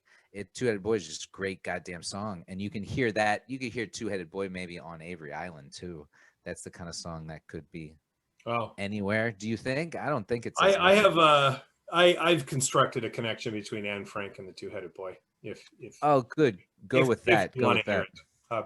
Well, Yeah. one thing I wanted to mention when you mentioned like the joy of experiencing this time with the boys, right, my roommates, but also Jessica. Jessica was around and she was very into it too, and she went to Ooh, the shows nice. with us and stuff. So she was there for that, if I recall correctly.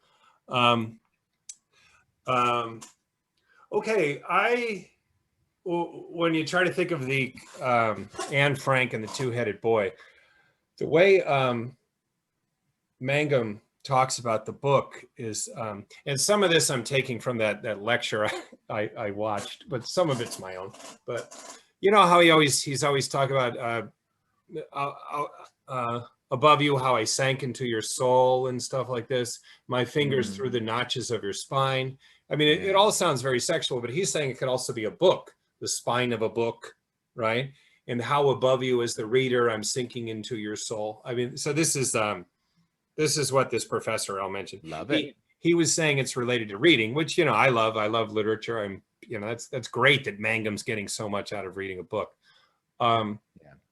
But then and this is my my original thing, my connection I make between Anne Frank and the Two-Headed Boy is, when Anne Frank puts her soul into this book, and then it comes out, and decades and decades later, people are reading it.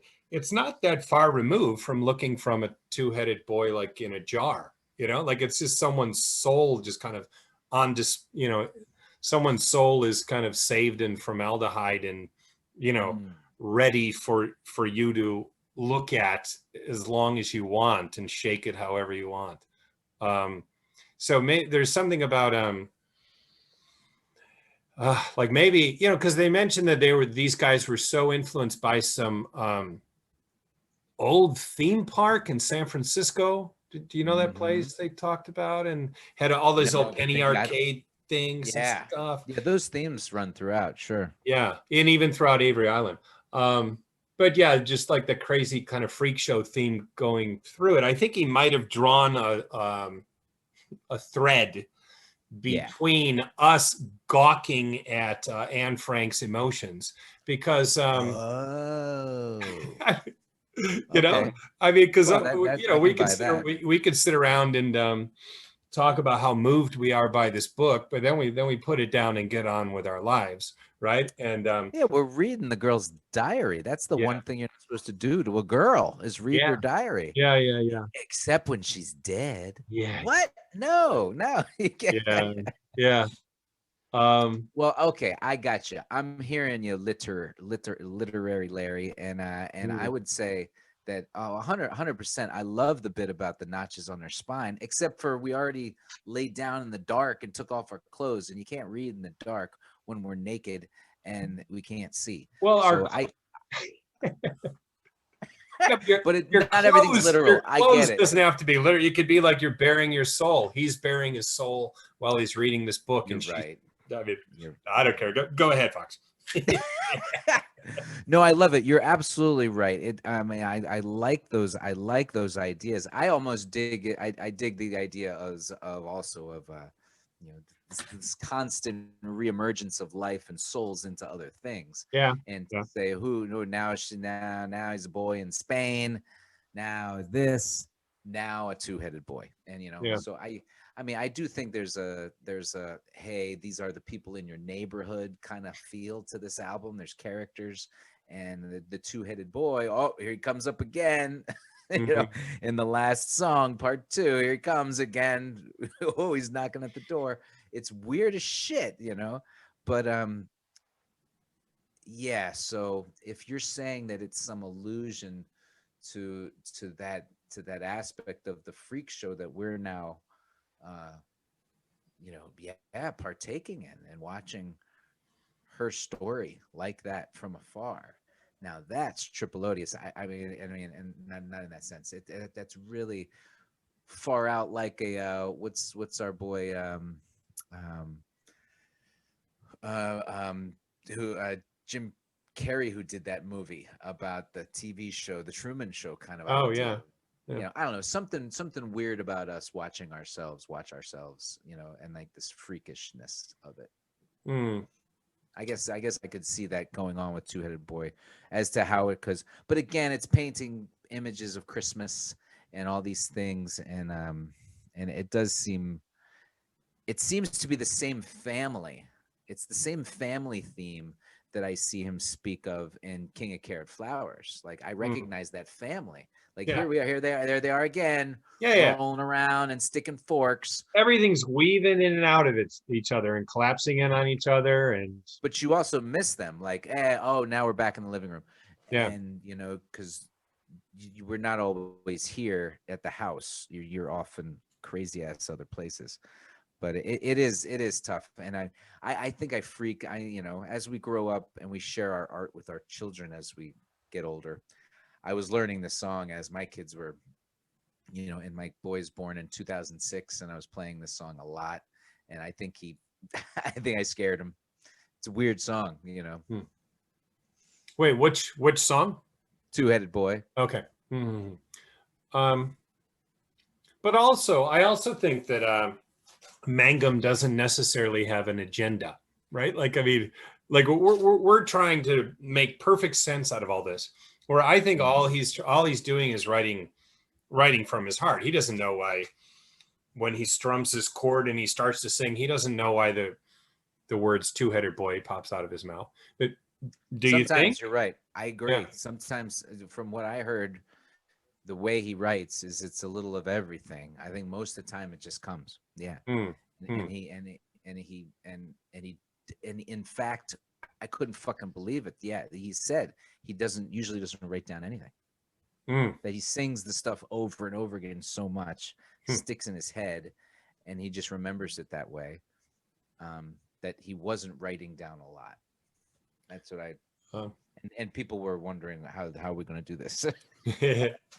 And I remember that for Thelonious Monk, man, that people were getting frustrated with him. He wouldn't write down his music. He'd be showing up and he'd have to scribble some stuff down and Yeah. playing or scribble some stuff down. So he'd have something to pass around because he just didn't work like that. And then he'd just get up and berate somebody in the middle of the performance.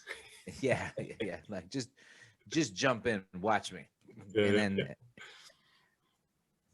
it would be hard to work with someone, and that's why I think Mangum was occasionally hard to work with.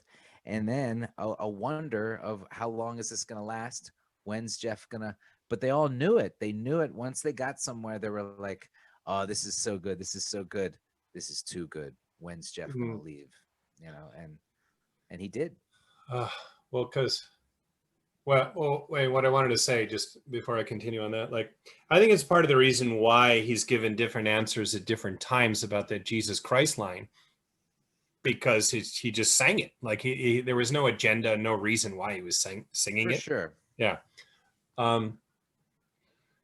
Yeah, I was No, frustrated. I agree. Yeah, I agree with you before we get frustrated, because that is the hard part of the story.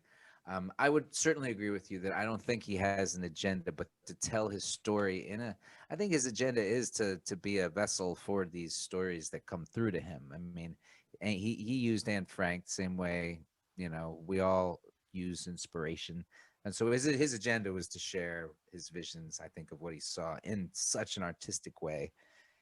And he loved getting people together. He really did, even though he seems to be an antisocial socialite. I mean, he loved performing and doing all this stuff. Seeing him in these house parties, there's so many weird house party things, and like there'll be some creepy video that's running, like 5 to 10 minutes before the show starts, right? But he's the only one up there waiting. Is everybody ready? Are we ready? Are we ready? It's so awkward, because he wants to do it. Mm, Yeah, but everyone else is at a party, like yeah. Jeff, but he's very awkward. It's just a mess. He's a poor mess of a guy, and I think that's why this music comes out of him, and it's so hard to maintain this level of strength and hope and agony that these songs pull out of you.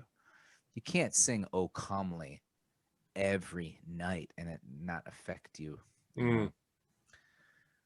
As long as you follow it with like Holland 45, maybe, because they are heavy songs. And if they mean anything, I think he's telling stories here too.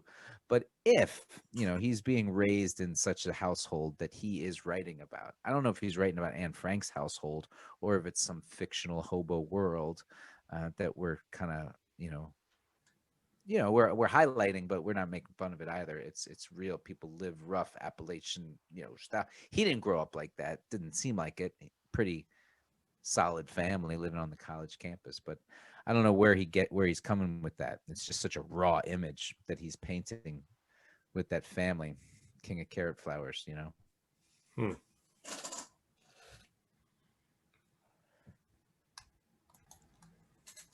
Yeah, there's one story in the book which is kind of in line with what we said about them always being late and things just having a tendency to get chaotic, right? And what I especially liked about this story is it was the second time we saw them when they were headlining Lounge Acts. It was April 25th, 98. They're driving from Minneapolis to Chicago. And it seems like they were going to be on time that day. Mm-hmm. They had lunch. Yeah, they were ahead of schedule. They stopped and they ate at a Pizza Hut somewhere along the way. Continued. They got big booths at Pizza Hut, so you can imagine the whole gang with pitchers of Coke and Mountain Dew. Just living it up. This was high time for Pizza Hut, man. Yeah. There was still real ingredients. Yeah. High time for Neutral Milk, high time for Pizza Hut, right? So these guys, they're living it up at Pizza Hut. They're going to be well nourished for their second gig at Lounge Acts. And so they continue on their way to Chicago, but then they notice, oh shit, where's the money, right? So Scott Spillane was supposed to be taking care of a bag that had thousands of dollars in from money they had made on the road. According to him, he's saying it was like $3,000 to $6,000, but Laura Carter was saying that she's like, no, there was $10,000 to $20,000 in cash in that bag. I believe the woman. The woman. Yeah. And I believe Laura. And Scott left it in the booth of Pizza Hut, or he left it in Pizza Hut, right? So they're like 2 hours further down the road and they're like, oh, fuck, where's the money? So they got to drive all the way back, go to the Pizza Hut, and they find the bag under the table. It's still there. Yeah. $20,000, but of course now they're, twice as far away from Chicago as they need to be. And they haul ass there. They do get there and they kick ass that night. Right. Glorious performance. Do you remember them being late? No, but there was, because we had already at least been to a record store show that they didn't show up to, there was at least a feeling of, are they going to show up? I mean, we thought they were just so chaotic and out of control. You never knew what was going to happen. So I don't vividly remember them being late, but but of course shows. So in Japan, man, shows go on at like 7 p.m. It's crazy, right? But in America, everything starts at like 11:30. So right, that's yeah. Gotcha. But no, I don't remember them being that's late. Awesome. Yeah. That's really awesome, man. That's really awesome, and that's such a hilarious story. Yeah. And the fact that it would be there too, like the honest kids at Pizza Hut aren't gonna do anything wrong. Because I know how those cheap ass booths at Pizza Hut were. They'd have some faux back, or they'd have an empty deepness in the back. So things would fall back. They wouldn't have a straight booth, front. It'd be like space behind the seat. The seat would go over. But that's, yeah. Hearing those stories and reading that book. I mean, I loved reading that book because it helped paint the picture for me, not being able to see this band live, and I'm sure other people missed them live too, because they were such a short-winded band. I remember doing research for this before, 2 or 3 weeks ago when we started talking about it, and I listened to a few of the podcasts out there, and I got a hold of this one podcast. It's these New Yorkers talking, and it's great. And it's one of the, I thought I'd talk about him before. It's one of the, anyway, it's a good podcast that does a lot of different ones. He had on this guy that was like, just a great New Yorker. He's like, I fell in love with this band just like you did, and I brought 2 friends with me, that had never heard them before. One was my brother, and one was this other friend of mine who I knew who liked music. I'm like, come on. And their reactions were completely opposite. My brother loved it. Might have fed a little bit to it, his brother before that. His friend left the show after the first couple songs. Wow. His friend who loved music? Is that what you said? Yeah, his friend who liked music, Huh. But I mean, you got to imagine there's really nothing to compare Neutral Milk Hotel to. I mean, you can still love Guns N' Roses and like Neutral Milk Hotel. You can still like, Stupid Indie Pavement maybe, and still like Neutral Milk Hotel, and you can still like, I don't know, Quiet Riot and still like Neutral Milk Hotel. I'm laughing because our friend from Dayton, Maureen, the girl. Oh, the painter, Mo. Yeah. Oh, I love. I remember a couple years ago on Robinson. on Facebook. My wife was using my Facebook or whatever. She was listening to Jack Johnson. Is that the guy's name? The Jack Johnson, Hawaiian guy. Yeah. But somehow it came up on my Facebook that David's listening to Jack Johnson, and I went up there Wait, I want everyone to know this is my wife. I was not listening to Jack Johnson. And then Mo came in and she said, "It's okay, honey boy. You could like Jack Johnson and Neutral Milk Hotel." That's great. And they go together too. But for the record, I do not like Jack Johnson. No. But respect. Yeah. That's but funny. late LL cool Jack Johnson. Ladies love Jack Johnson. That's for sure.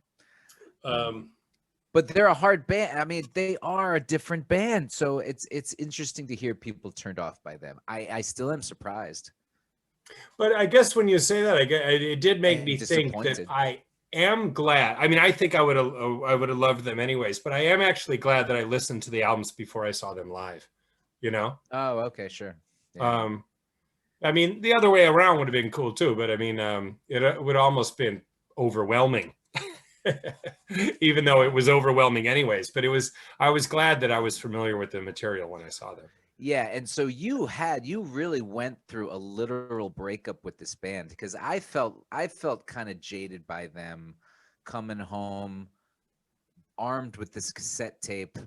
I get home early 99, ready to see them. I'm like, of course they're gonna come back.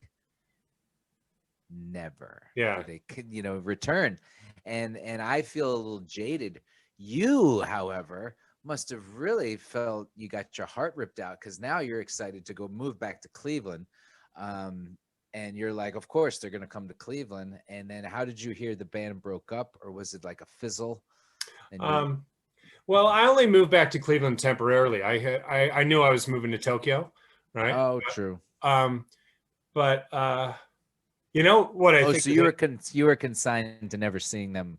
No, unless they came to Japan. Well, yeah, I was assuming they all these bands come to, like I said, Olivia Tremor Control came to Tokyo. Neutral Milk did eventually come to Tokyo. So you expect? I mean, I saw Daniel Johnston in Tokyo. Like everyone comes to Tokyo. Yeah, that's good. But and at least hearing more there. I mean, I thought it was the beginning of a beautiful career. I was planning to buy their next 15 albums. I see. Yeah, I don't think you can keep something like that going. I never thought that. I Huh. thought this is a package and Wow. this is special. Hmm. I never thought, because I also, now mind you, I never heard Avery Island first, but look, they're different. It's a different band. Hmm. It's all Jeff Mangum, and it's all his art thought child, and children. But I don't know. There's something about it that makes it like a shooting star. I'm telling you. Ah, well, it did turn out to be that way. Well, because Yeah. then we heard, But you lived with it. That's why it doesn't seem like that. With you're riding a shooting star, and that takes a while. That's a good yeah, ride. one thing I think is interesting when I moved to Tokyo, I didn't bring any music with me. I'm like, for one thing, I thought I'd just be here a year, whatever. And I'm like, all right, well, I'll just find new stuff there. It'll be, like I like shedding your skin and kind of beginning again, right? Well, you made And a few mixtapes, mixed CDs. not a lot. I just did not have a lot of stuff, but Mm, then I almost immediately bought the two Neutral Milk Hotel albums as soon as I got here. Like I need them. I need those albums. Um, yeah. but yeah, then we started hearing that he was doing a field recording in Bulgaria, and for of course my first question is, what's a field recording? Like I'd never heard of Yeah. that before, but at least at that time. But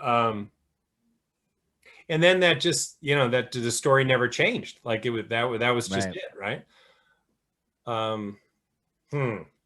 Yeah, and I was always expecting there to be something, and I never sought out those. I mean, my buddies, because I came home and a lot of my different groups of friends were digging in to them, and my New York buddies, Kip and Bart and Mooney, were digging into Neutral Milk Hotel too. So by the time I came home, we're singing around to their songs. It might have been them that told me, because I stopped paying attention to and keeping up with the news, that yeah, they just weren't doing anything anymore. Hmm. Yeah, Um, really, really weird. And but I don't remember them getting a lot of news out. But then I don't know. I mean, once I did research for this, it's pretty obvious he's pretty much doing things every once in a while, but overall not doing, you know, anything. Not doing Neutral Milk Hotel, that's for sure. hmm. He's just living a good old life. And I guess that's what he's allowed to do, right? Hmm. But then, as you said, he did pop up in 2011. Yeah, right on. I mean, he does go like, and when I say he lives a good old life, he's like having these sporadic performances every once in a while, constantly, just never putting a band together, singing the same songs and a new song every once in a while, and then but he does go 3 years, no one sees him. He does do that every once in a while.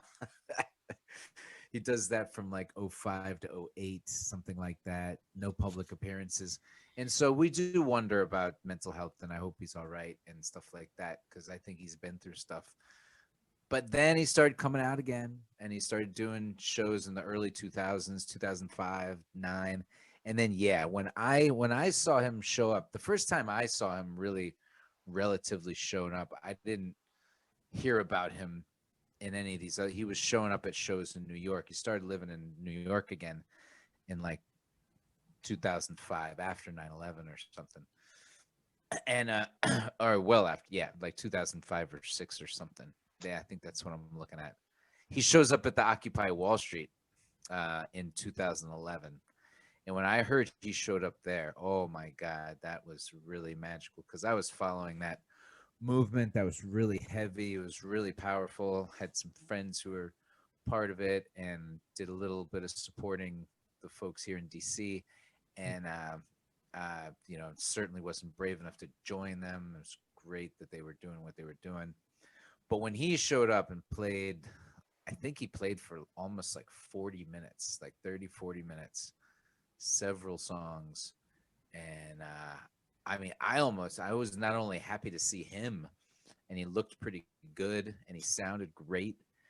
I was like, the movement's gonna win. I was like, and then I never, and then I also felt vindicated that yes, it does all make sense. Every kind of social idealistic thing that the Occupy Wall Street stuff stood for was everything Neutral Milk sang about too, about just truth and sharing, and things like caring and things like that, and dreams, and that's what they were fighting for, the bullshit that goes on with corporations.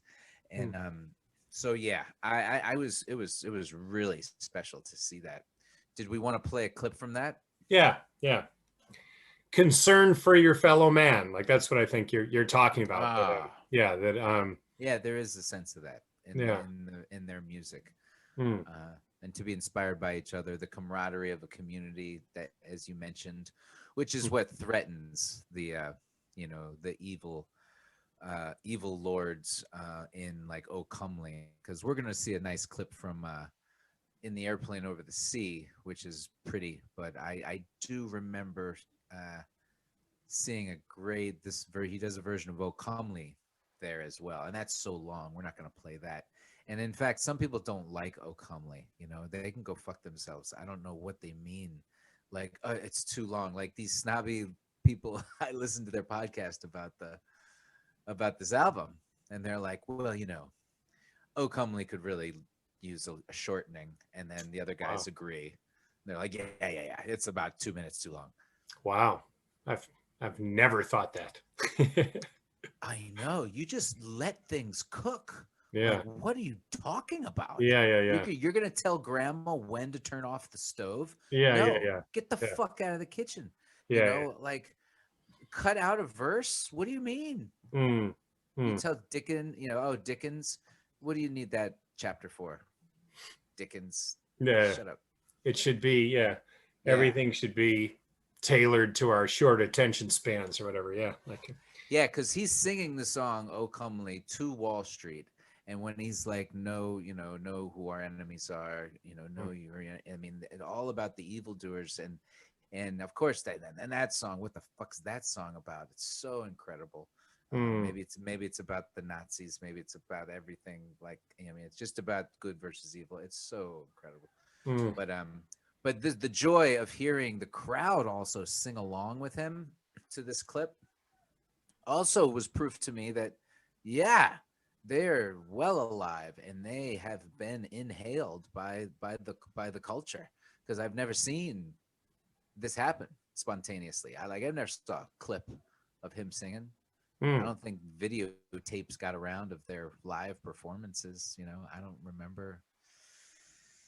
Right? Not till the YouTube, man. And maybe I had YouTube by then, 2011. 2005. YouTube was 2005, but who knows how long before the Neutral Milk stuff I was probably watching some Neutral Milk on the YouTube. All right, let's check it out, huh? So it's let's check it out. It's fantastic. All right. This is October 2011.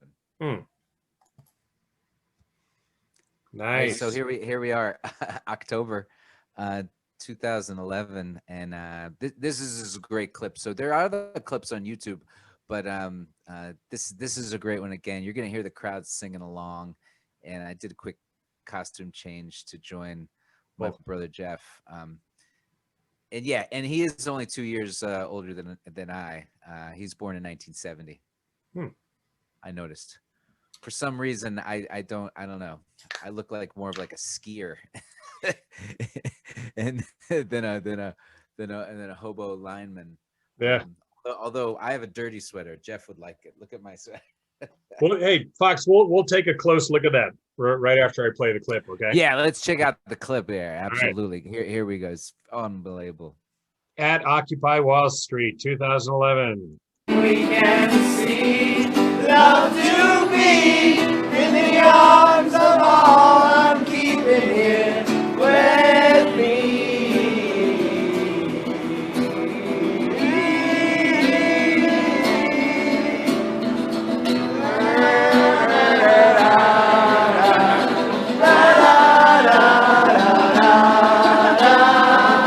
La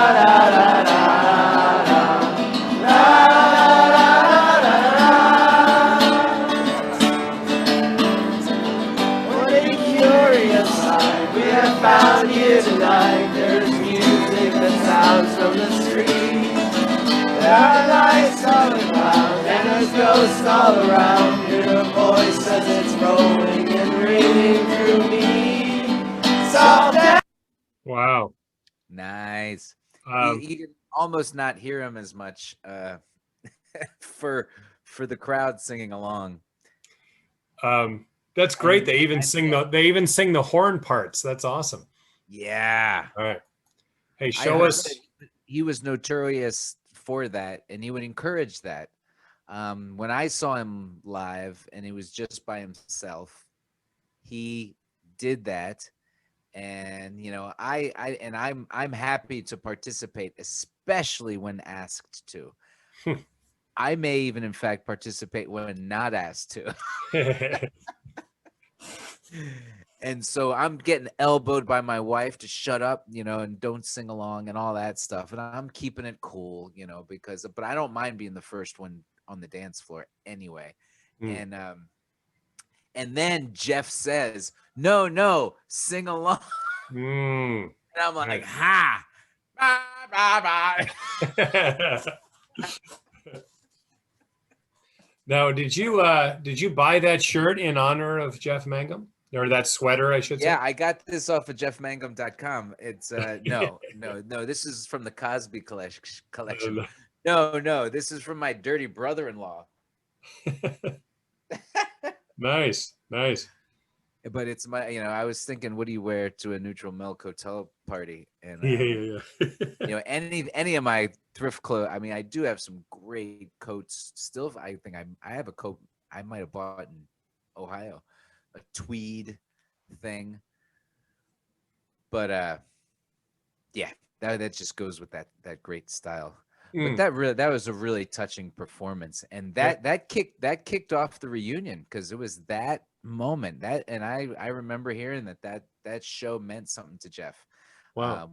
It was the longest show he'd performed in years, maybe a decade, I'd say. I mean, Wow. this is 2011. The band broke up in 99-ish, right?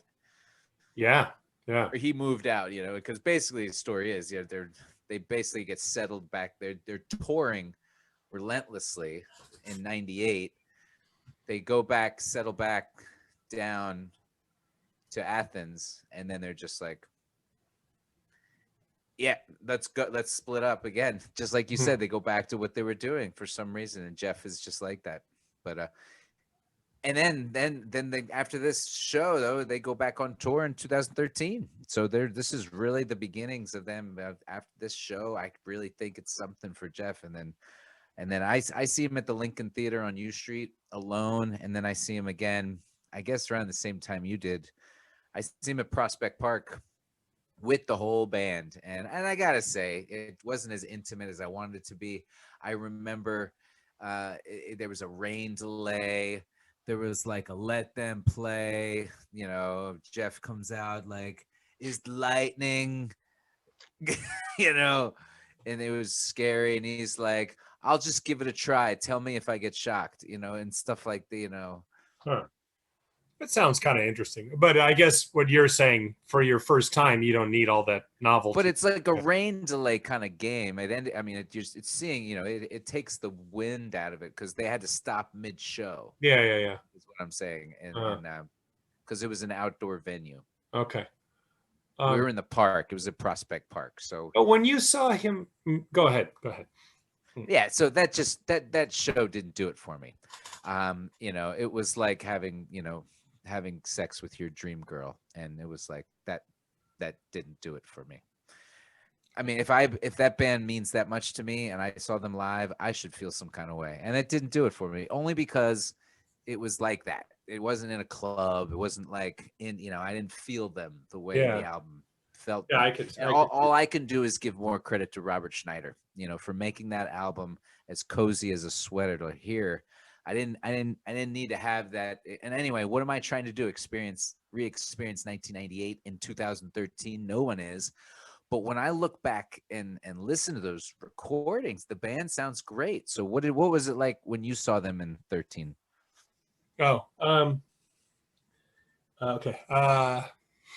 There were a few things I wanted to interject in there. Oh, when you sorry, interject. when you interject. No, don't mentioned have to your interject. dream girl, of course, you know he has that song "Your Dream Girl Don't Exist." So Ooh, it's one of their B-sides or something. Dang it. But 2013, when I saw them, I mean, I loved it. Have you ever seen been an American overseas and seen an American band come play? Have you had that experience? Let's see. That's a good one. Um, No, I can't well, say that I have. because Well, there are, yeah, yeah, Australian bar, and there was like a blues band playing at an Australian bar, and so yeah, I interacted with the band, if that's what you mean. a touring American blues. But Yeah, well, I mean, I guess I've lived in Japan for over 20 years, so you kind of become accustomed to that, right? yeah, sure. But then there are moments when it really hits you. Like it could be very moving. Like there are moments you could feel extremely proud to be an American, right? Hell yeah, I'm With- proud to be an with- American. Yeah, I mean, with all our 'Cause at problems, least I know I'm free. we still produce some amazing artists, right? Hell And yeah. you gotta love the fact that Neutral Milk, I mean, just their legacy, their reputation just kind of spread organically, right?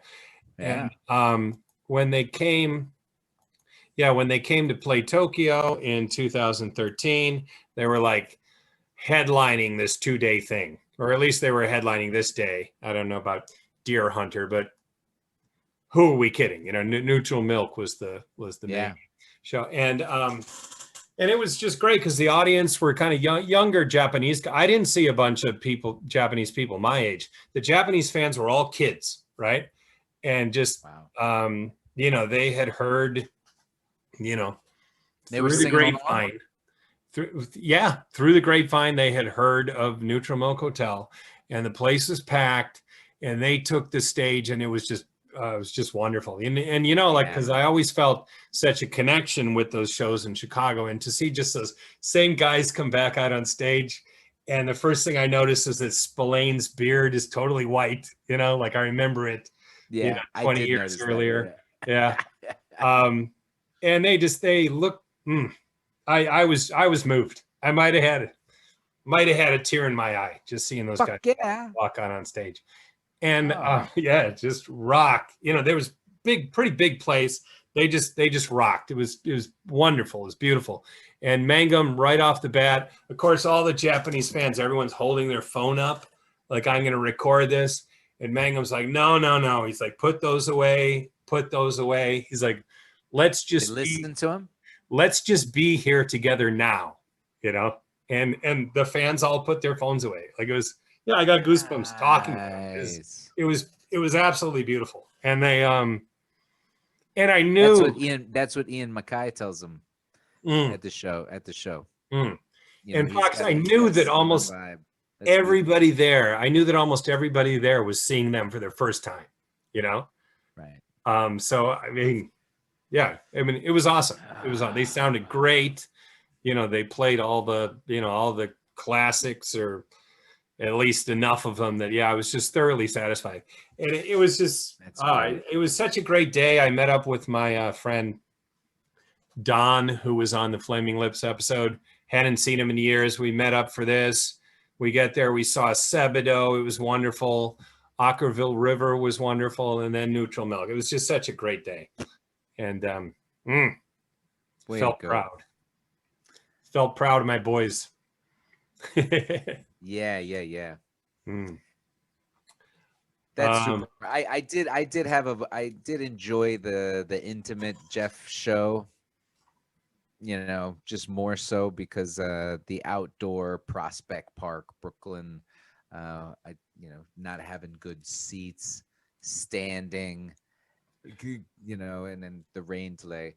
That was an unfortunate thing, but that's okay. That's okay. But when you saw that Jeff Mangum show, so that's obviously promoted as a Jeff solo show, right? Right. And It he was did around that. the same time. Yeah. Okay. So he did that for a year or two before Neutral Milk got together again, or what? Or I think it was around the same year. I remember it being similar seasons. That might have been the spring. And then I saw them. That was probably it. I probably did that in April, and then Prospect Park was in June, something like that. Hmm. Something like that. That's when I got the big box set, man. Dude, this big box set is absolutely phenomenal. Hmm. It's it comes with both records, of course, and then it comes with these 9 inches Oh, of special recordings that have never been released. Um, that- cool singles, like all just cool singles that you've never seen before. It was expensive, but worth it. I yeah. heard of some people buying both of them. Okay, what do I know? So I saw him January 2012 Okay. at the Lincoln Theater. And so then he, I guess, did the summer tour following summer. Yeah. Huh. So Um. Hmm.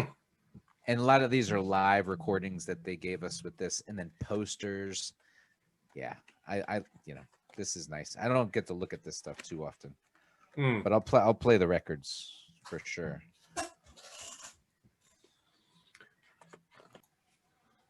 Okay, ladies and gentlemen, if you have stayed with us this long, we thank you for watching and listening. This has been episode 26, our apocalyptic epic Hey. landmark discussion of In the Airplane Over the Sea by Neutral Milk Hotel. Sure was. And yeah, you could say they touch on that apocalyptic theme as well. A lot of flames flying, and it is funny to say that he's living in New York City. So because all of a sudden they're in New York City, and one day in New York City be like, wait a minute, Holland, why are we in New York City? Yeah. But because we know he's living there, and I don't think and so it's just God, just the best album. So we thank the band so much, and all the members, and especially Jeff and Robert, I suppose the most. And I really think unsung hero of this whole damn thing is Laura. Tell Laura I love her, as they say. Do you remember that old hit? Tell Laura I love her. Yeah, I think so. But Yeah, it's a great song. so I remember Shana Na doing that. What? you're talking about Laura Carter. Yeah. Yeah. So why do you give her so much credit? Oh, like you I just said, don't I know. think she kept the books. Oh, okay. Oh, and she was like She able. talked to the sound Yeah, person. yeah. She plays no, I mean, when it's this song we're about to hear, I think, or no, I'm sorry, it's Ghost. When it builds up, it's the saw and her saxophone that kicks in at the same time.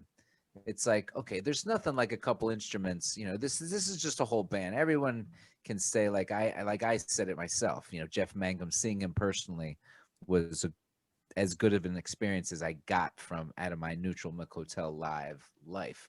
And that sucks because they are a true band, and I think experiencing all their instruments. So some of these little acoustic cute numbers are wonderful. Don't get me wrong, but that's only John Denver. And you must have I mean, they're a full ass band, and that's a more summation of who Jeff was, that he surrounded himself with crazy ass motherfuckers, because he was one. And he was just a different kind of guy who hung out with different people who might crowd around a pinball machine or something, and play Legos. But that book is the best, and we highly recommend that book. And in fact, some of those books fall flat, those 33rd and the thirds. This has got to be the Pulitzer of the 33rd and the third, because this Kim Cooper dug in, and this is a squirrely bunch to wrestle down. Exactly. Like she's trying to make sense out of a lot of chaos with these guys. Yeah. Mm. She did her work, and she admitted this was the hardest thing I've ever done. It's like, it took a long time. Yeah. You know, It's so great, like just when you're reading, and then okay, and then Julian was in New York City, and Robert went out to go. Like, why is everyone constantly moving? Yeah, um, yeah, it's fantastic. but they came together at the right time, right? So yeah, it's a good read. Gives you insight into the formation of the band. I enjoyed this on YouTube. This guy gives about an hour lecture of in the airplane over the sea. Looks like at a bookstore in New York City, right? Strand. Yeah, he's a literary professor. He talks about Jeff Mangum as Dante, a modern day Dante, and I enjoyed it. Let's see, Professor Jeff Clock. If you're interested in Now if then my idea is not so crazy, honey boy. You know, so I'm listening to this as I'm cutting my grass and picking weeds from the wall, and I'm picturing in the airplane over the sea, Broadway. I'm Wow. picturing, a really Tim Burton meets the stage production of this vision, Pink Floyd style, with these symbols coming at you and the somehow two-faced, four-dimensional kind of scenery and a tale being told of some man's mind with up here in scene in this part of the stage is Anne Frank's life, because this story again, it's about Anne. And how do you tell that story? I don't know how you do that, but I could see it. Can you see it? Yeah, I'm not sure if Jeff would agree to that at any point. Do you think? No, why? Or he wouldn't. It's just about art, and it's about putting it in vision. Yeah. They weren't averse to visualizing. They didn't really have a lot of visuals in their shows, did they? Do you remember seeing No, like not projections? I don't No. remember them doing much like that. Not that I remember. But who knows? Anyway, Not in the 90s. these songs are that big, and these symbols are that big. Yeah, We're tackling World War II here. I Like, see this what you're is saying, big folklore that's bigger than him. I'm sorry, Jeff. You've untapped something here. You have. This is not just a diary of a young girl. This is the story of World War II, the oppression of people, and he's playing with those emotions. But anyway, I'm just saying it's deserved of bigger things. And if this band is going on and on and on, why the fuck not? Why does the Who gets to write a rock opera about a pinball wizard? What's that? However, that's got deep themes that, go for it, Pete.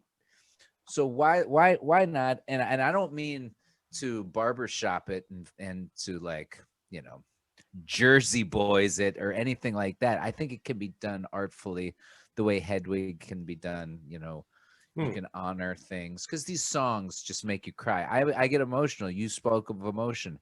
I'm listening to these songs getting emotional today. I'm not kidding when I say these are like, God, this is the agony and the ecstasy. Listening to Holland will keep you sane and want to keep living for something.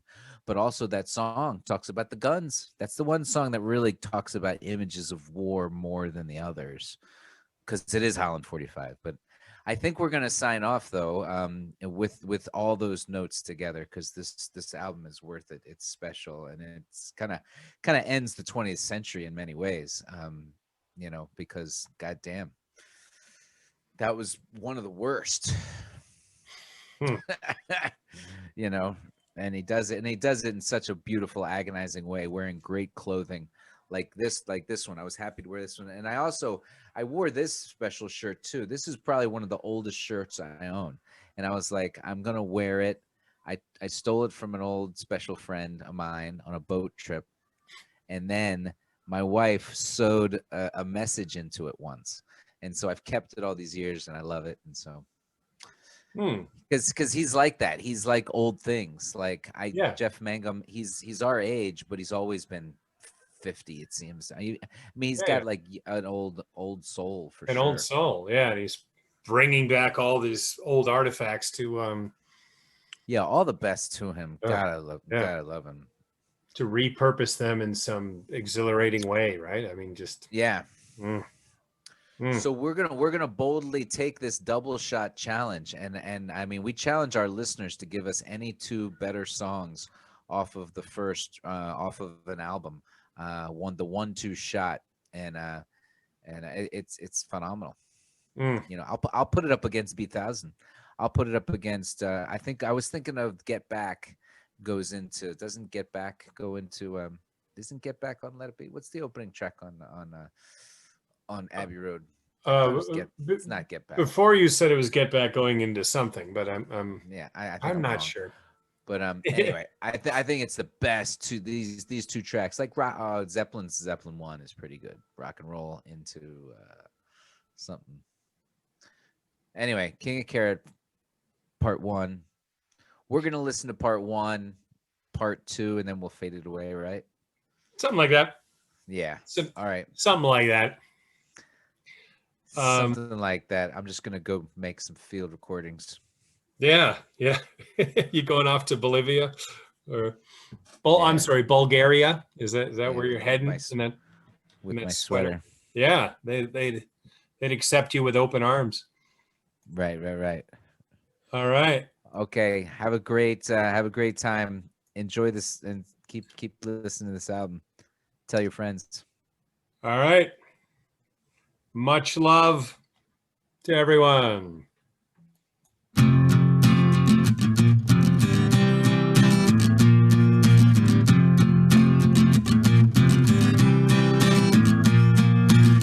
When you were young, you were the king of carrot flowers, and how you built a tower tumbling through the trees, in holy rattlesnakes that fell all around your feet. And your mom would stick a fork right into Daddy's shoulder, and Dad would throw the garbage all across the floor, as we would lay and learn what each other's bodies were for.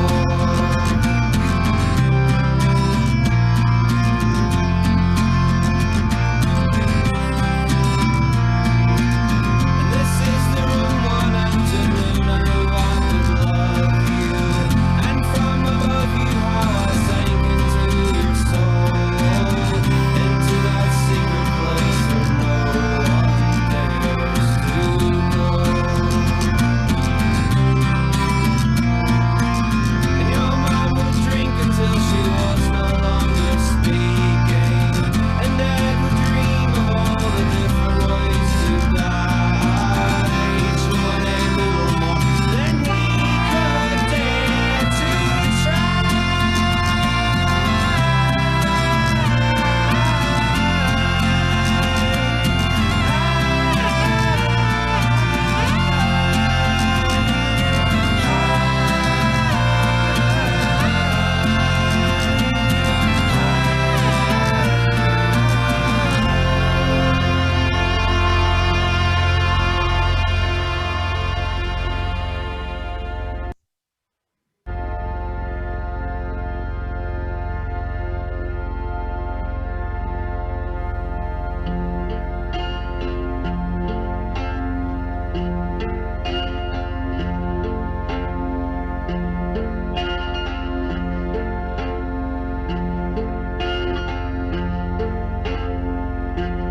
I love you, Jesus Christ.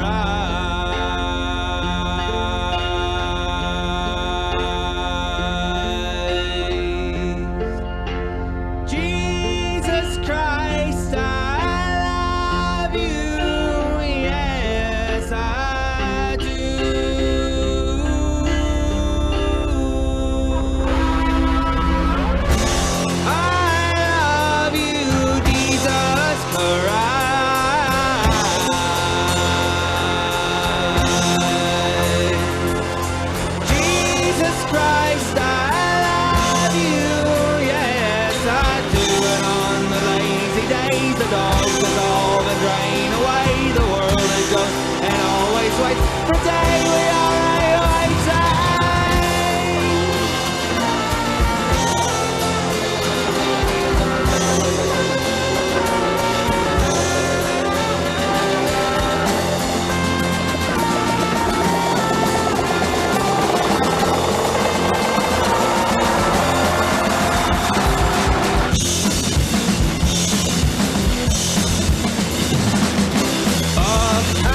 go through the wave and undertow. I will float until I learn how to swim inside my mother in a garbage bin until I find myself again.